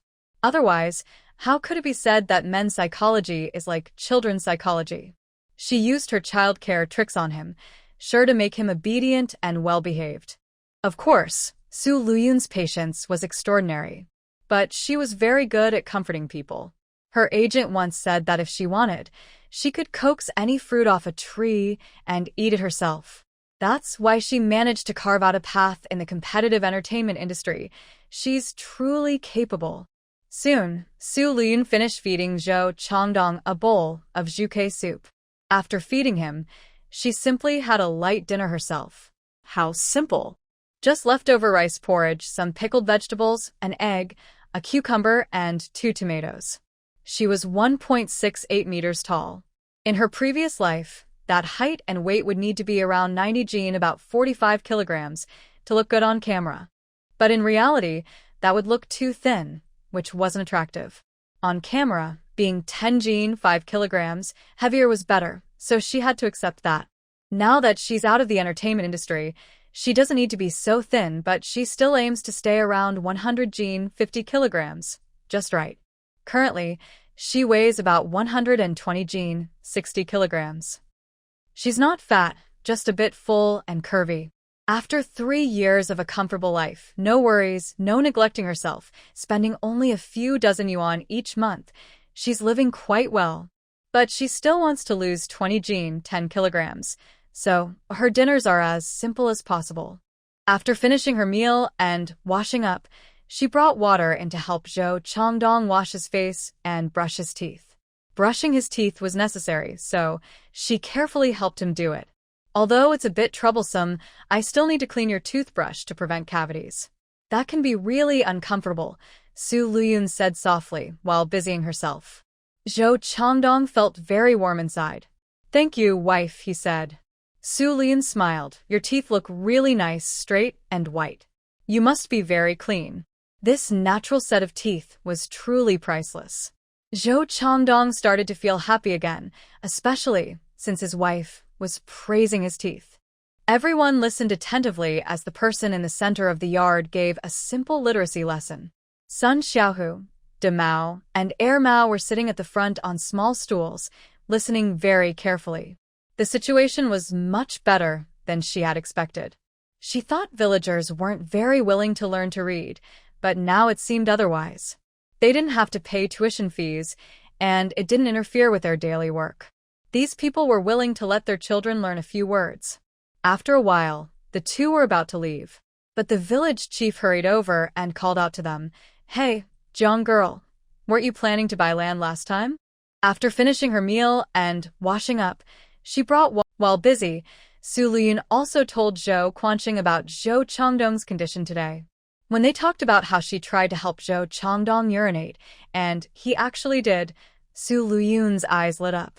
She looked at Zhou Quanqing. Dad, I believe Changdong will wake up someday. Zhou Quanqing nodded, seeing his daughter-in-law's confidence. They didn't say much in front of others, but when they returned to the old house and went back to their room, he quietly talked to Chen Aihong about her. He really believes Changdong will wake up, Zhou Quanqing said with emotion. Chen Aihong sighed. This girl, she really took her husband's words of comfort seriously. His friend's words about taking good care of him gave hope for recovery, but everyone knew it was just comforting words. Still brushing his teeth, Zhou Quanqing added. Chun I-hong replied, yes, she cleaned him up nicely. Today, he wet the bed, but she didn't show any disgust or impatience. You said before she was naive, that she might suffer in the future, but look now, she cares for him more than anyone. Zhou Quanqing also said, don't you think so too? Chun I-hong didn't deny it. For 3 years, they thought the third son's wife was unreliable. But unexpectedly, she was proud of her husband in front of others, yet she truly cared for him. Do you really want her to stay? Zhou Quanqing asked. Chun I-hong said, today, I went to talk to Junjun. The Zhou family won't force her to stay, but as soon as I spoke, she couldn't stop crying. She repeated what Su Lüyun said today. There are some artistic and sentimental feelings in Madame Qin, and she was truly deeply moved. The third daughter-in-law's words, when the mountains have no ridges, the rivers run dry, winter thunder roars, summer snow falls, heaven and earth unite, then I dare to part with you, really touched her. If only the third son could get better, how wonderful that would be, Madame Qin said sadly. Zhou Quanqing considered things more practically and said, as for the Su family, let's wait and see. If it really doesn't work out, I'll try to persuade him. He's still young. How can he waste his whole life like this? Chun I-hong shook her head. Although she was satisfied with the third daughter-in-law, she knew she couldn't keep her. Next door, Zhou Chongping was also talking to Healing about this matter. He was quite emotional, saying, third sister-in-law still believes brother Chongdong will wake up. Healing was surprised and asked, why do you say that? Zhou Chongping repeated what Su Lüyun had said. Healing suddenly looked enlightened. She simply couldn't believe that Su Lüyun truly wanted to stay. But unlike Zhao Yuzhu, who thought she had uncovered the truth, Healing didn't believe that Su Lüyun stayed for a good reputation. Because Su Lüyun didn't care whether her reputation was good or bad. Otherwise, after being backstabbed by others for 3 years, she wouldn't have remained so unbothered. That's why Healing couldn't understand what Su Lüyun's real reason was. It wasn't until Zhou Chongping came back and explained that she understood. Su Lüyun thought Zhou Chongdong, her younger brother-in-law, might wake up, so she stayed. Indeed, Zhou Chongdong, her younger brother-in-law, was handsome and promising. If he hadn't been brought back this time, I heard he might have been promoted directly to battalion commander. He truly had a bright future. Back then, Healing even wanted to introduce a cousin from her family to him, but her mother-in-law didn't like her. But hoping for others was one thing. Hoping that a vegetative person might wake up was too naive. Healing thought this in her heart, but she showed a sympathetic expression on her face, saying, then let her take care of him for now. When she can't hold on anymore, you can help your dad. Zhou Chongping nodded. After Zhou Quanqing and the others left, Su Lüyun started washing Zhou Chongdong's body with warm water. Especially his back. She turned him over onto his stomach. He's been lying all day. I need to help him circulate his blood and energy, or his body will get stiff. While speaking, Su Lüyun was wiping with a hot water towel. But just wiping wasn't enough. She also placed her hand on his and shyly asked, is this what a man's body feels like? It's really firm. After touching a couple of times, she felt shy to stop but also a bit playful, humming You're my man. I can touch wherever I want. Why be shy? Then she boldly touched a few more times, feeling satisfied, and pulling her hand back. She looked at Zhou Chongdong's forehead and saw his embarrassment, but he was very straightforward and generous. Wife, you can touch wherever you want. Su Lüyun smiled. Having acted in so many dramas, she knew that more physical contact was key to making their relationship progress quickly. After wiping his back and helping to improve his blood flow, she let him return to his original position and took another basin of water to wipe his body again. Of course, that included the private areas. She was gradually getting used to it, no longer surprised like at the beginning. She even used the spare moments during wiping to secretly observe the body structure of the opposite, and the more she looked, the more amazed she was. Although she hadn't seen others' bodies before, she wasn't completely inexperienced or naive. She had heard about it. This man, among other men, was truly exceptional. If she were to be with him in the future, she would definitely face big challenges. Blushing, she carefully tidied him up, then began giving him a massage. She believed a little wife shouldn't be too perfect, but being attentive in every way wasn't an exaggeration. That was Lüyun's attitude toward her work. Since she had decided to portray a deeply loving wife while he was unconscious, she would do so without hesitation, wholeheartedly. If she started something, she would do it perfectly. She wouldn't give up halfway or think it's not worth it. Once she made her decision, she was determined to do her best regardless of the outcome. In her previous life, Lüyun didn't become famous overnight.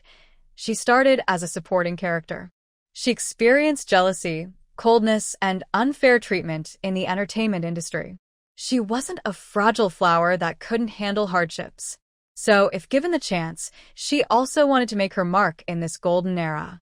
But for now, she had no such plans, because she was very aware of how complicated this era was. She isn't bragging about herself like a boastful merchant. She knows that a woman with her looks and a humble fate is likely to bring trouble if she ventures out alone. She truly can't afford to gamble with her own life. So, why bother seeking distant opportunities? The future boss is right in front of her. Why not hold on tightly to this opportunity? Over the past 2 or 3 months, she has treated him like an emperor. When he wakes up someday, she hopes he will treat her like a queen in return. By serving him now, she believes she can make him serve her for a lifetime in the future. Who benefits more from this comparison? Therefore, Lüyun feels no burden in acting as a little wife. She believes her efforts now will be repaid 100 or even 1,000 times later. What's there to feel wronged about? Yes, she is a calculating woman who cares about gains and losses. She never gives without expecting something in return. That is not her way. Lüyun is not just a hardworking fool. She understands how society works. She knows that speaking well is more important than just doing. She wants to do things well and speak clearly. One day, while massaging Zhou Changdong, she said, "You scoundrel, you married me and then left for 3 years. When you come back, you want me to serve you tea and water, give you massages and rub your shoulders. I've almost become your maid. I've never done such chores before, and I married you, yet I do it without complaint. I wonder if I owed you some debt in my past life?" Wife. The 3 words on Zhou Changdong's forehead truly show deep affection. Lüyun wasn't finished. She reached out and touched his face. "In this world, only you, my stubborn partner, can make me serve like this. But I am willing. I don't even know why I am willing. Are you practicing some kind of magic? Did you cast some spell on me, making me happily fall for you?" While massaging him and complaining, her words were filled with genuine affection. Zhou Changdong didn't say anything more, only surrounded by a pink bubble of happiness. Lüyun was quite satisfied. She gently pounded his leg now and then. When enough time had passed, she stopped. Since dinner was a big bowl of zhuke soup, she made sure to serve Zhou Changdong on time, softly coaxing him with gentle words. Zhou Changdong truly has a special feeling. His wife seems to understand him deeply. He had this idea, and his wife decided to try it. After helping him solve this problem, Lüyun felt relieved. She knew she wouldn't wet the bed tonight. Since she woke up early today and didn't sleep during lunch because relatives came over and she spent a long time taking care of Zhou Changdong, she was quite tired. After lying down, Lüyun held his hand, intertwining her fingers with his, and before sleeping, she poured him a bowl of chicken soup. "With you at home, I feel really safe. How about we raise a dog to watch the house? Tomorrow my mom will come over.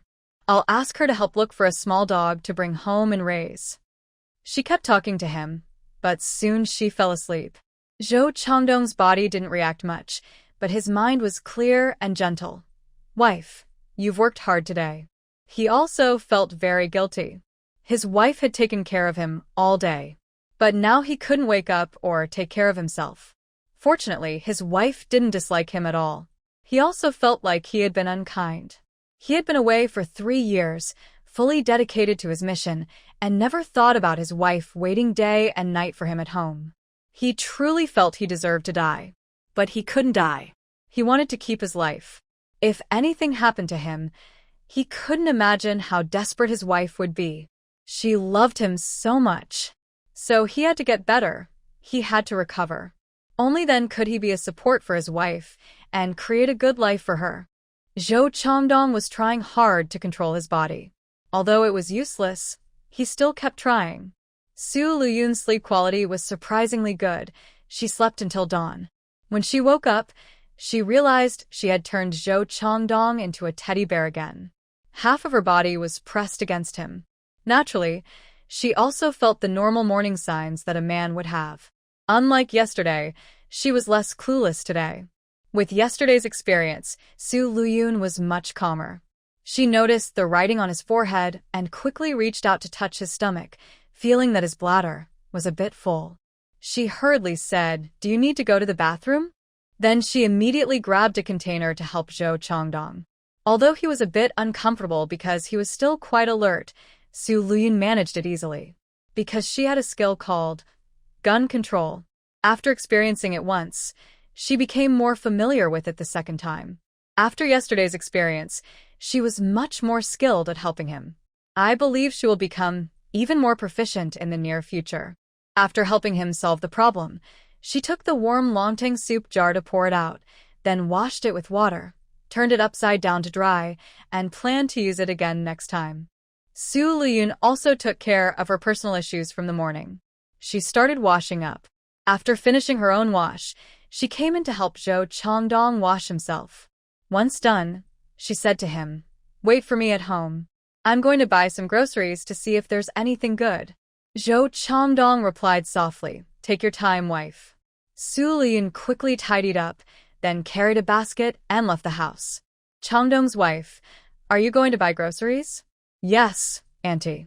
I'm just looking to see if there's anything good to buy for Changdong to help him recover." "That's good. I heard your mother-in-law say yesterday that you made Christian carp and tofu soup for Changdong, right?" "Yes, he drank quite a bit." After chatting with the neighbors for a while, Su Lüyun headed far away. But the neighbors hadn't finished talking and kept discussing. Their tone and attitude were noticeably more positive than yesterday. It was hard to believe, but the rumors kept getting more exaggerated. Some even said Su Lüyun was destined for great things, and if something happened to Zhou Changdong, she probably wouldn't want to live alone. Others thought it wasn't that serious. Who can't survive without someone? But whether it's true or not doesn't matter. What matters is whether the emotional impact is conveyed well. From the neighbors' looks, it was clear they were exaggerating. Everyone really couldn't stand this kind of story. Zhao Yuzhu, who was coming out to pour water, listened to their praise of Su Lüyun. She was really upset early in the morning. Are these people blind? Su Lüyun's acting is so bad. Why do they still believe she genuinely wants to stay and take care of Zhou Changdong, who is in a coma? Have they all forgotten Su Lüyun's image over the past 3 years? Su Lüyun didn't know that her cousin was upset again and quickly went to the meat stall at the market. She couldn't buy meat, but she wanted some bones. Since no ticket was needed, she asked for some marrow bones and shoulder bones and also asked them to cut the marrow bones in half. She planned to make some bone porridge for Zhou Changdong to drink. He couldn't drink porridge, but rice soup was fine. She also bought some fresh greens, cucumbers, and tomatoes. Since there were eggs at home, she didn't buy more. Christian carp soup is really delicious, and she bought some today, along with tofu. Apart from an extra bunch of greens, the other vegetables were the same as yesterday. I was about to go back home when an old man brought over 2 baskets of chickens to sell. These are farm chickens. Not only did Su Lüyun's eyes light up, but others who came to buy vegetables also gathered around. Su Lüyun didn't hesitate and managed to grab 1 chicken through her own effort. Chickens usually cost a few yuan, but she didn't even blink and took the tied-up chicken home. "Oh, Yun, you're buying a chicken? Where did you buy it?" asked Aunt Qian, who looked very emotional. "It was brought here by an old man from the countryside to sell. If you want one, hurry up and buy it before they're all gone," Su Lüyun said. "Okay, I'll go now," Aunt Qian quickly replied. Su Lüyun didn't pay attention to the others. She carried the chicken and her basket and went home. She put the tied-up hen aside. She didn't know how to clean chickens. She wasn't delicate. She really didn't know how to kill a chicken. When her mother-in-law came, she would ask her for help. She set down the basket of vegetables and went inside to see Zhou Changdong. Smiling, she said, "I was lucky today. I saw an old man coming to sell chickens, so I bought one. I'll make chicken soup for you tonight." Zhou Changdong felt warm inside. "I'll just eat a little, my wife. Don't work too hard." Although they hadn't known each other long, Lüyun had a sharp eye. She could tell that this man was someone who knew how to care for others. Maybe when he wakes up, they might get along well. Right now, she still had time to think like this. But when he coaxed her to be patient and said it would get better soon, she might regret jumping to conclusions too early. He usually was very caring and wanted to spoil her completely. But at certain times, he could be very uncontrolled. Unaware of how formidable he was, Lüyun happily went out to wash some rice and start cooking. Of course, she washed the bones and ribs and put them in the pot. Even without meat, boiling pig bones to make soup could still provide some nourishment. Lüyun was thinking about going to the supply and marketing cooperative later to see if they had dried kelp. She wanted to gather as many ingredients as possible to cook for Zhou Changdong, so he wouldn't lack anything if he stayed in bed for a long time. When the bone porridge was ready, Lüyun scooped out the rice soup. The bone porridge with a pinch of salt had a light, salty aroma and was quite delicious. While cooling off, she cooked herself a hearty breakfast. She added some washed greens into the leftover rice porridge. When the greens and bones were almost cooked, the vegetable and bone porridge was ready. It didn't taste very good, but it wasn't bad either, and it was mainly nutritious and balanced. For Lüyun, who has experienced strict weight control, such a breakfast is considered quite hearty. "It's still warm. Come in quickly to feed Zhou Changdong." Halfway through feeding, Chen Aihong arrived. She bought 2 jin, about 1 kilogram, of eggs. Lüyun opened the door to welcome her in. "Mom, why did you buy so many eggs?" "Just to keep some for you and Changdong," Chen Aihong replied. She also noticed the hen upon entering. "Did you buy a chicken too?" "I didn't see any chickens when I came." Lüyun took the basket to the kitchen. "They probably sold out quickly. They're very popular." "I don't kill chickens, Mom." "Do you?" Chen Aihong also doesn't kill chickens. "I'll ask Annie Qian to help with the butchering. When it's cooked, I can bring her a bowl of soup." "No problem." Lüyun nodded happily. She then brought her mother-in-law into the house, picked up the bone porridge to continue feeding Zhou Changdong and smiled. "Mom, I had a dream yesterday. I dreamed that Changdong got better." "Really?" Chen Aihong didn't want to dampen the mood and nodded. "I think that's a good sign." Yes. The young daughter-in-law was very happy to get approval. Chen Aihong felt a rush of mixed emotions and looked at her daughter-in-law softly. "Taking care of Changdong, isn't it tiring?" "It's not tiring," Lüyun replied without dwelling on the topic. She changed the subject. "By the way, Mom, I want to get a dog. Can you help me find a place nearby that has puppies? I want to bring one home to watch over the house." "Why suddenly want a dog?" "Things have been pretty safe before, but over time, it's gotten more chaotic outside. Just the other day, Annie Qian told me someone broke into her family's house. I started thinking about getting a dog. Changdong is back now, and having a dog would help a lot," Lüyun explained. "All right, I'll ask around," Chen Aihong said. She had also mentioned to Zhou Quanqing that things outside were becoming more unsettled, and her daughter-in-law wanted a dog, so she had no objections. But then she hesitated. "Would you be afraid at night? Maybe we should just move back to the old house." "No, I don't get along with my sister-in-law," Lüyun replied straightforwardly. Chen Aihong offered then, "Do you want me to come over tonight and keep you company?" "Not for now. Our neighborhood is mostly old neighbors, so it's quite safe. I just want a dog as a backup," Lüyun said, knowing her mother-in-law was being kind. Chen Aihong had no objections. She was quick.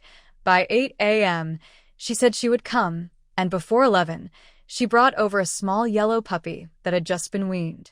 Lüyun looked at the puppy and liked it very much. She asked, "Mom, where did you bring this from?" "From Director Wang's house at the street office." You should call her auntie, Chun I-hong replied. Su Lüyun smiled and said, there are some candies at home. Mom, take these to her as a small gift. It is a local custom to bring some candies when you take a kitten or puppy from someone's home. I'll bring 2 pounds of fruit candies, Chun I-hong said, setting down the puppy so it could play at home. You're being too generous, Mom, Su Lüyun said, petting the puppy and noticing a smell. Did you wash it? Chun I-hong nodded. Yes, I was worried it might have bugs, so I crushed peach leaves and rubbed them on its body to kill any bugs, then gave it a bath. Now it's clean and fresh. Thank you, Mom. Chun I-hong smiled. It's getting late. Should I bring the chicken over to be slaughtered? Yes, Su Lüyun agreed. Chun I-hong took the chicken to Auntie Qian's house to ask for help with slaughtering. Today, Auntie Qian couldn't buy the chicken because they were very popular and sold out quickly. She and Chun I-hong are good friends. Seeing Chun I-hong bring the chicken, she immediately took out her knife without hesitation. Chun I-hong held the chicken's leg, and Auntie Qian grabbed its neck. With a quick motion, she bled the chicken out. Soon the chicken stopped moving. Auntie Qian kept the chicken blood, while Chun I-hong brought the chicken back. Su Lüyun had already boiled water, waiting for her. The two women plucked the chicken feathers together. The feathers won't be wasted. They can be sold for money to buy more candies. After cleaning and chopping the chicken, they put it in the pot to stew. Su Lüyun suggested, Mom, tonight, don't ask sister-in-law to cook. When Dad gets off work, call him over here for dinner. We'll have chicken soup noodles. Chun I-hong said no need. You and Chongdong can keep it for yourselves. It's hot now. How long can this chicken stay fresh? I can't eat it all alone. Come over and eat with us. Chongdong will be happy too, Su Lüyun said. Chun I-hong could tell her daughter-in-law was sincere. She nodded and said, all right then. Tonight, your dad and I will come over to eat. Yes, Su Lüyun agreed. While the chicken was simmering, Chun I-hong went home first. Su Lüyun didn't need to worry about the pot because the amount of coal was controlled, and it was almost burned out. She went to prepare some food for the little yellow dog. The dog was hungry too, and when it smelled the meat, it buried its head in the food bowl. From now on, I'll call you Yuan Bao. You'll stay here and settle down, Su Lüyun said, gently patting its little head and smiling. The little treasure looked up at the new owner and wagged his tail before continuing to eat. Su Lüyun smiled and, with nothing else to do, went inside to nap with Zhou Chongdong. Tonight, my parents are coming over for dinner. Since I moved out after not getting along with my sister-in-law at the old house, I haven't eaten with my parents. Now that you're back, I should invite them over for a meal to make it lively, Su Lüyun said as she lay down. Zhou Chongdong responded gently, okay, I'll listen to my wife. Feeling in a good mood, Su Lüyun took a short nap. After half an hour, she got up and playfully went to check if Zhou Chongdong needed to go to the bathroom. Because she had fed him a big bowl of fish and tofu soup at noon, he probably needed to go. She skillfully helped him with that. Be good. I'll go make some dough, Su Lüyun said softly after taking care of him. Zhou Chongdong replied, wait until I'm ready. I'll cook dinner for you. Su Lüyun smiled slightly. The little treasure had finished eating and drinking and was happily napping on the ground, wagging his little tail when he saw his owner come out. Su Lüyun came over to check how the chicken stew was doing in the pot, but it was still early, so she wasn't in a rush. She grabbed a basin and started measuring flour to knead the dough. Sometimes she thought she had a real talent for cooking. She had trained in this for a variety show, and it felt like she had unlocked a new skill. She even joked with her agent that if she ever couldn't make it in the entertainment industry, she could become a cooking blogger on platforms like Douyin and make a living. She quickly finished kneading the dough. While waiting for it to rise, she practiced Bajuanjin, a traditional form of exercise. She knew yoga and Bajuanjin and could practice either, mainly to stay healthy. After a set of Bajuanjin, she felt relaxed and comfortable. Su Lüyun washed her face, dried herself, and then went into the kitchen to knead and roll out the dough, preparing to cut noodles. She sprinkled some flour on the cut noodles to prevent sticking and waited until her in-laws arrived to cook them. She checked the chicken soup to see if it was ready, then went inside to get a pair of old, worn-out pants for Yuan Bao to use as a mat. They were very old and faded from washing, but she still kept them. This man was truly thrifty. He was generous with his family, but very frugal with himself. Su Lüyun didn't want to keep those pants anymore. Yuan Bao was very happy with the mat, bouncing a couple of times, wagging his tail happily.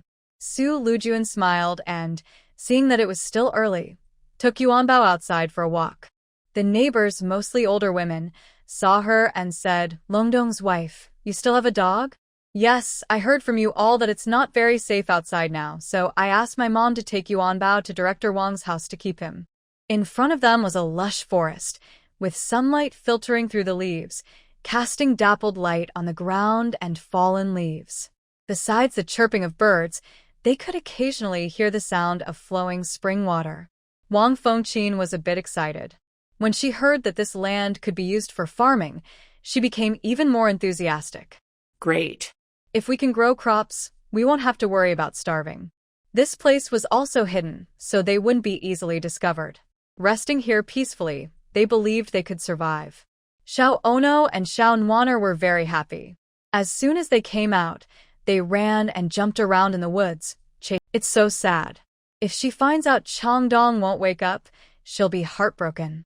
Crying is fine, but I'm worried she might do something drastic, like putting poison in his food and chasing after him. Stop talking, you're going to make me cry. As soon as Su Lüyun left, the older women quickly made plans for her next scenes. What surprised everyone was that in such a short time, even rat poison appeared. Su Lüyun took Yuan Bao, who loved to go out, to find Zhao Yuzhu. Zhao Yuzhu had just finished making snacks and was surprised when she saw Su Lüyun. "Cousin, what are you doing here?" "I'm taking Yuan Bao for a walk and visiting you." "What delicious food are you making?" "It smells really good," Su Lüyun said with a smile. Zhao Yuzhu slightly smiled and said, "Not much, just some rice cakes." "Off-season. Why are you steaming rice cakes?" Though she asked, she knew why Zhao Yuzhu was making rice cakes. She planned to sell them at the factory entrance. This was the start of Zhao Yuzhu's business. Don't underestimate the profit from rice cakes. It's quite substantial. That's why she was able to save up the 100 yuan she owed her in just 3 months. The rice cakes were the reason. Otherwise, she wouldn't have saved much from Li Wenchuan's allowance. No one knew about Zhao Yuzhu's side business. At this time, being a small business owner was not very popular. But those foolish people had no idea how profitable being a small business owner could be. She used to sell rice cakes at the factory gate, working there for just an hour each day. This didn't interfere with picking up her child from kindergarten or cooking for Li Wenchuan at home. In a month, she earned much more than other salaries. There's no way she would let Su Lüyun know about this profitable work, or she might start thinking of herself as her wallet. "Isn't it just for fun, making a little to eat?" Zhao Yuzhu said with a forced smile.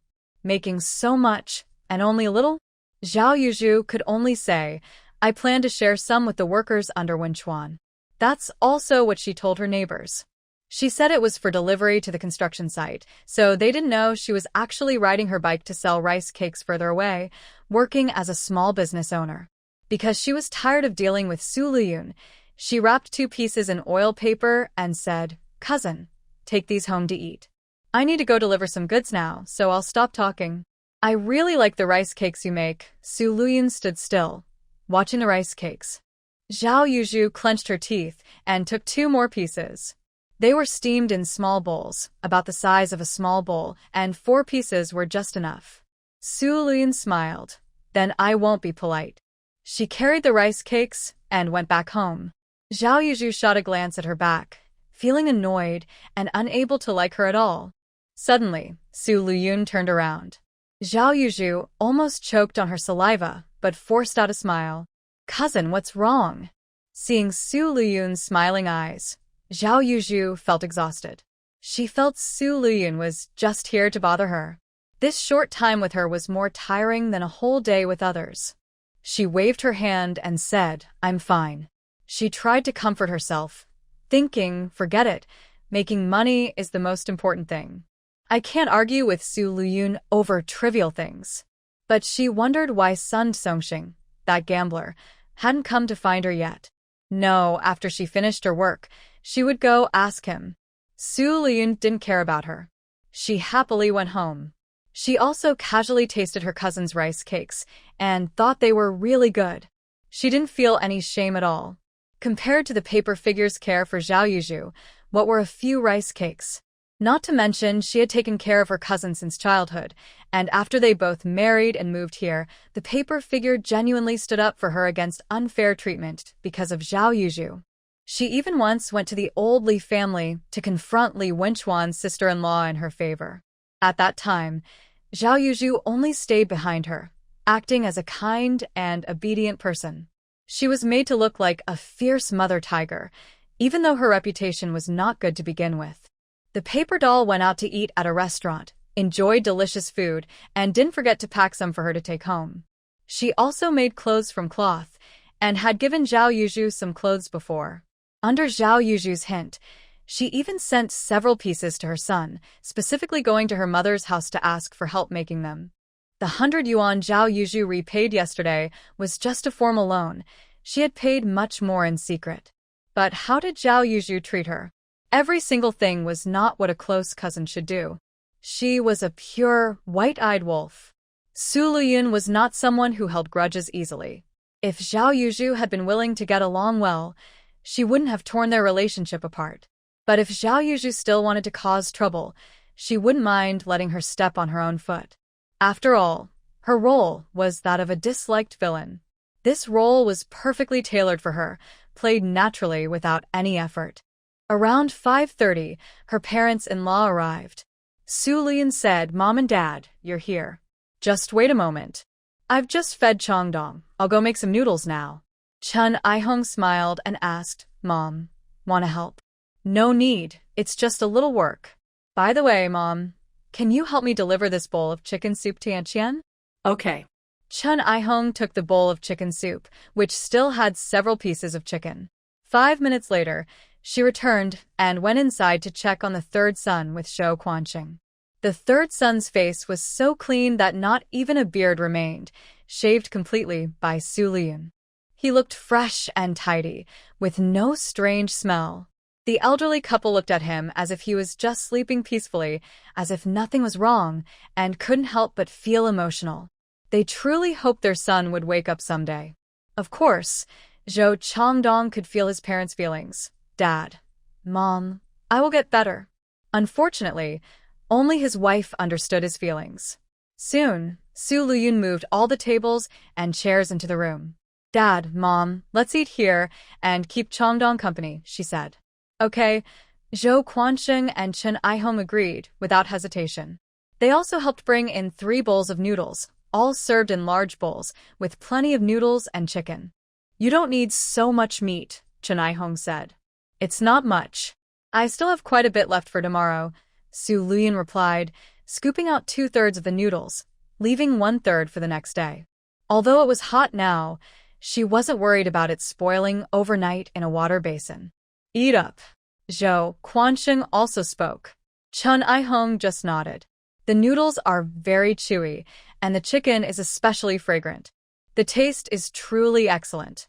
"Wow, Junjun, I didn't know your cooking skills were so good," Chun Aihong praised.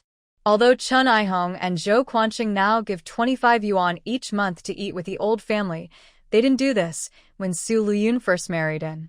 The 3 brothers each split up after marriage, each living separately. Because Zhou Changdong left home, she was alone. When she was at the old house, she ate with her in-laws. But she never cooked. It was always her mother-in-law, Chun Aihong, who made the meals. Later, when they moved out, she never invited them over. So, after 3 years of marriage, her in-laws finally tasted Lüyun's cooking skills for the first time. Lüyun could only say, "I was careless before. Thank you, Mom and Dad, for your patience with me." Honestly, they were very tolerant. They never interfered with how she lived her life, and they never spoke ill of her in front of relatives, friends, or neighbors. Such in-laws are rare even after 30 years, let alone in today's world. Truly exceptional. In the story, giving her such in-laws was not out of kindness. Whether it was her in-laws or her ex-husband Zhou Chongdong, the better they were, the more it showed she was blind to good things, ungrateful for her blessings, and deserving of blame, guilty as charged. It also fulfilled the saying that unblessed people do not enter blessed homes. But sorry, now that I am here, I recognize good in such in-laws. She smiled and said, in the future, when I cook something delicious, I will definitely invite Mom and Dad to come and eat. For Chun Ihong, who isn't much of a cook, her daughter-in-law's chicken soup noodles were indeed very fragrant and tasty. But Chun Ihong's appetite is modest, so she just complimented casually. She didn't expect her daughter-in-law to say this. Mrs. Chun looked gentle and said, "The past is the past. No need to dwell on it. There will be many days ahead." She couldn't help but sigh inwardly. If her third son's wife were still so sensible, and if her third son was doing well, their life would be much happier. Now that her son is like this, she dares not fully agree with her daughter-in-law's words. Her third son hasn't woken up yet, so she really can't keep her daughter-in-law. Otherwise, it would only hold her back. Zhou Quanqing said, "I arranged for the chief traditional doctor to return from the mountains tomorrow. I will go pick him up to see Chongdong." "Dad, how is his medical skill?" Su Lüyun asked quickly. "His medical skills are very good," Zhou Quanqing replied simply. Su Lüyun nodded in agreement. After dinner, the old couple didn't stay long and left. Su Lüyun tidied up the kitchen dishes, then came in to share good news with Zhou Zhongdong. Dad has arranged for an experienced traditional Chinese doctor. Among the crowd was Sister Song, who had previously caused trouble for Zhao Yuzhu over a cheating incident. Su Lüyun had asked her and Sister Yen to find Sun Songxing and make him shift all the blame onto her. She actually knew this second-rate man. "Hey, isn't this the young guy from the Laoli family?" Zhou Chongdong immediately looked at Sister Song. "Sister Song, do you know him?" "Yes, he's from my family's side." Sister Song stepped forward to look, and indeed, she saw clearly. She immediately nodded and frowned as she looked at the second-rate man. "Li like I, when did you become a thief? Dare to come to Chongdong's house and steal?" With her daughter-in-law's words. Zhao Yuzhu immediately looked annoyed. "Who do you think I am, a thief?" "Not a thief. Then why are you acting so timid? Stand tall and be confident." Zhao Yuzhu was furious. "Isn't it for you? Sun Songxing came looking for you." She lowered her voice at the end. Su Lüyun's face remained calm, but her eyes grew colder. She had said before she wasn't a vengeful person. As long as Zhao Yuzhu didn't cause trouble for her, they could live peacefully. But seeing Zhao Yuzhu's attitude now, it was clear she was determined to cause trouble. Su Lüyun warned coldly, "That Sun guy has nothing to do with me. Yuzhu, don't cause trouble for no reason." Zhao Yuzhu didn't notice the coldness in her eyes and whispered, "I don't know what arguments you two had, but your attitude changed so much." "He said he's waiting for you at the old house on the small street. If you don't go, he won't leave." "I didn't expect him to care so much about you, sister." She sighed lightly, looking like a hopeless romantic. Su Lüyun looked at Zhao Yuzhu, as if she were an idiot. "If I don't go, he won't leave. That's caring? Are you okay?" "If he's waiting, let him wait," Su Lüyun scoffed and shut the door without further words. Zhao Yuzhu wanted to say more, but the door nearly hit her nose, startling her. Her face darkened, but seeing the door tightly closed, she knew she probably couldn't get in, so she decided to meet him at the agreed spot to find Sun Songxing. When Sun Songxing saw only her, he asked, "Where's Junjun? Why didn't she come with you?" Zhao Yuzhu looked him over. She had no idea what Su Lüyun saw in Sun Songxing. Standing about 1.7 meters tall, he wears a faded, washed-out shirt and looks very thin. Because he wears glasses, he seems a bit more refined, but there's nothing else notable about him. However, the saying goes, the right match makes the perfect pair. Certain types of women are attracted to certain types of men. Su Lüyun is willing to look up to Sun Songxing because they are similar in nature. "My cousin hasn't come here. She's still angry at you," Zhao Yuzhu said directly. "How could you be so careless? You let my cousin find out about your wife and children back in the countryside?" No wonder she's angry. I'm angry for her, too. She liked you so much, and I trusted you could handle this. You promised me before. I've thought about it a lot, and I don't think it's possible, Sun Songxing said with a frown. That woman from the countryside hasn't come back since that one time. How could Jujuan know? And that was so long ago. Not long ago, Jujuan was still getting along well with me. Secrets can't stay hidden forever. There's no wall that keeps everything from leaking out, Zhao Yuzhu said irritably. Besides being discovered, she couldn't think of any other explanation. When I found out you had a family in the countryside, I didn't think much of your relationship with my cousin. I wanted you to give up on her, but you promised me. I saw that my cousin was completely devoted to you, so I held my nose and helped you hide the truth. Now, I think you'd better give up, she said. This was her cleverness. Both sides were grateful to her, and she didn't have to bear any responsibility. She kept herself completely clean. Give up? How can I give up? My feelings for Jujuan are clear to the heavens and the sun. I love her, Sun Songxing declared confidently. I don't know why she's angry, but I believe my sincerity will make her forgive me. Zhao Yuzhu looked moved by his earnest attitude, and her tone softened a little. That's because I see you genuinely care about my cousin. My feelings for Jujuan have never changed, and they never will, Sun Songxing said, lifting his chin. Only I can make her happy. Zhou Changdong is now in a vegetative state. Sun Songxing naturally knew Zhou Changdong. They lived nearby, so it was easy to run into each other. But Zhou Changdong had always been someone he envied and resented. Since childhood, Zhou's family had been well off. Zhou Quansheng and Chen Aihong used to be a married couple with both working. Zhou Chuansheng's salary was quite good, and at that time, Chen Aihong was also an actress in a drama troupe. A family with 2 working adults, of course, had good conditions.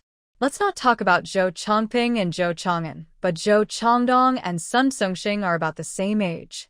Not to mention Zhou Changdong's early happy and comfortable life. Even after he went to join the army, he was quite successful. The burned branches can be used as toothpaste, preventing dental problems. As for the bark, it can treat edema and stop cholera. The roots and stems can also dispel wind, relieve pain, and improve gastrointestinal function. From the internet, Jiang Yumian looked at the few maple trees. She guessed that in a few days, the leaves would fall. She quickly picked some maple leaves. After filling a basket, she stopped. Luckily, the leaves are light, so even a full basket isn't heavy.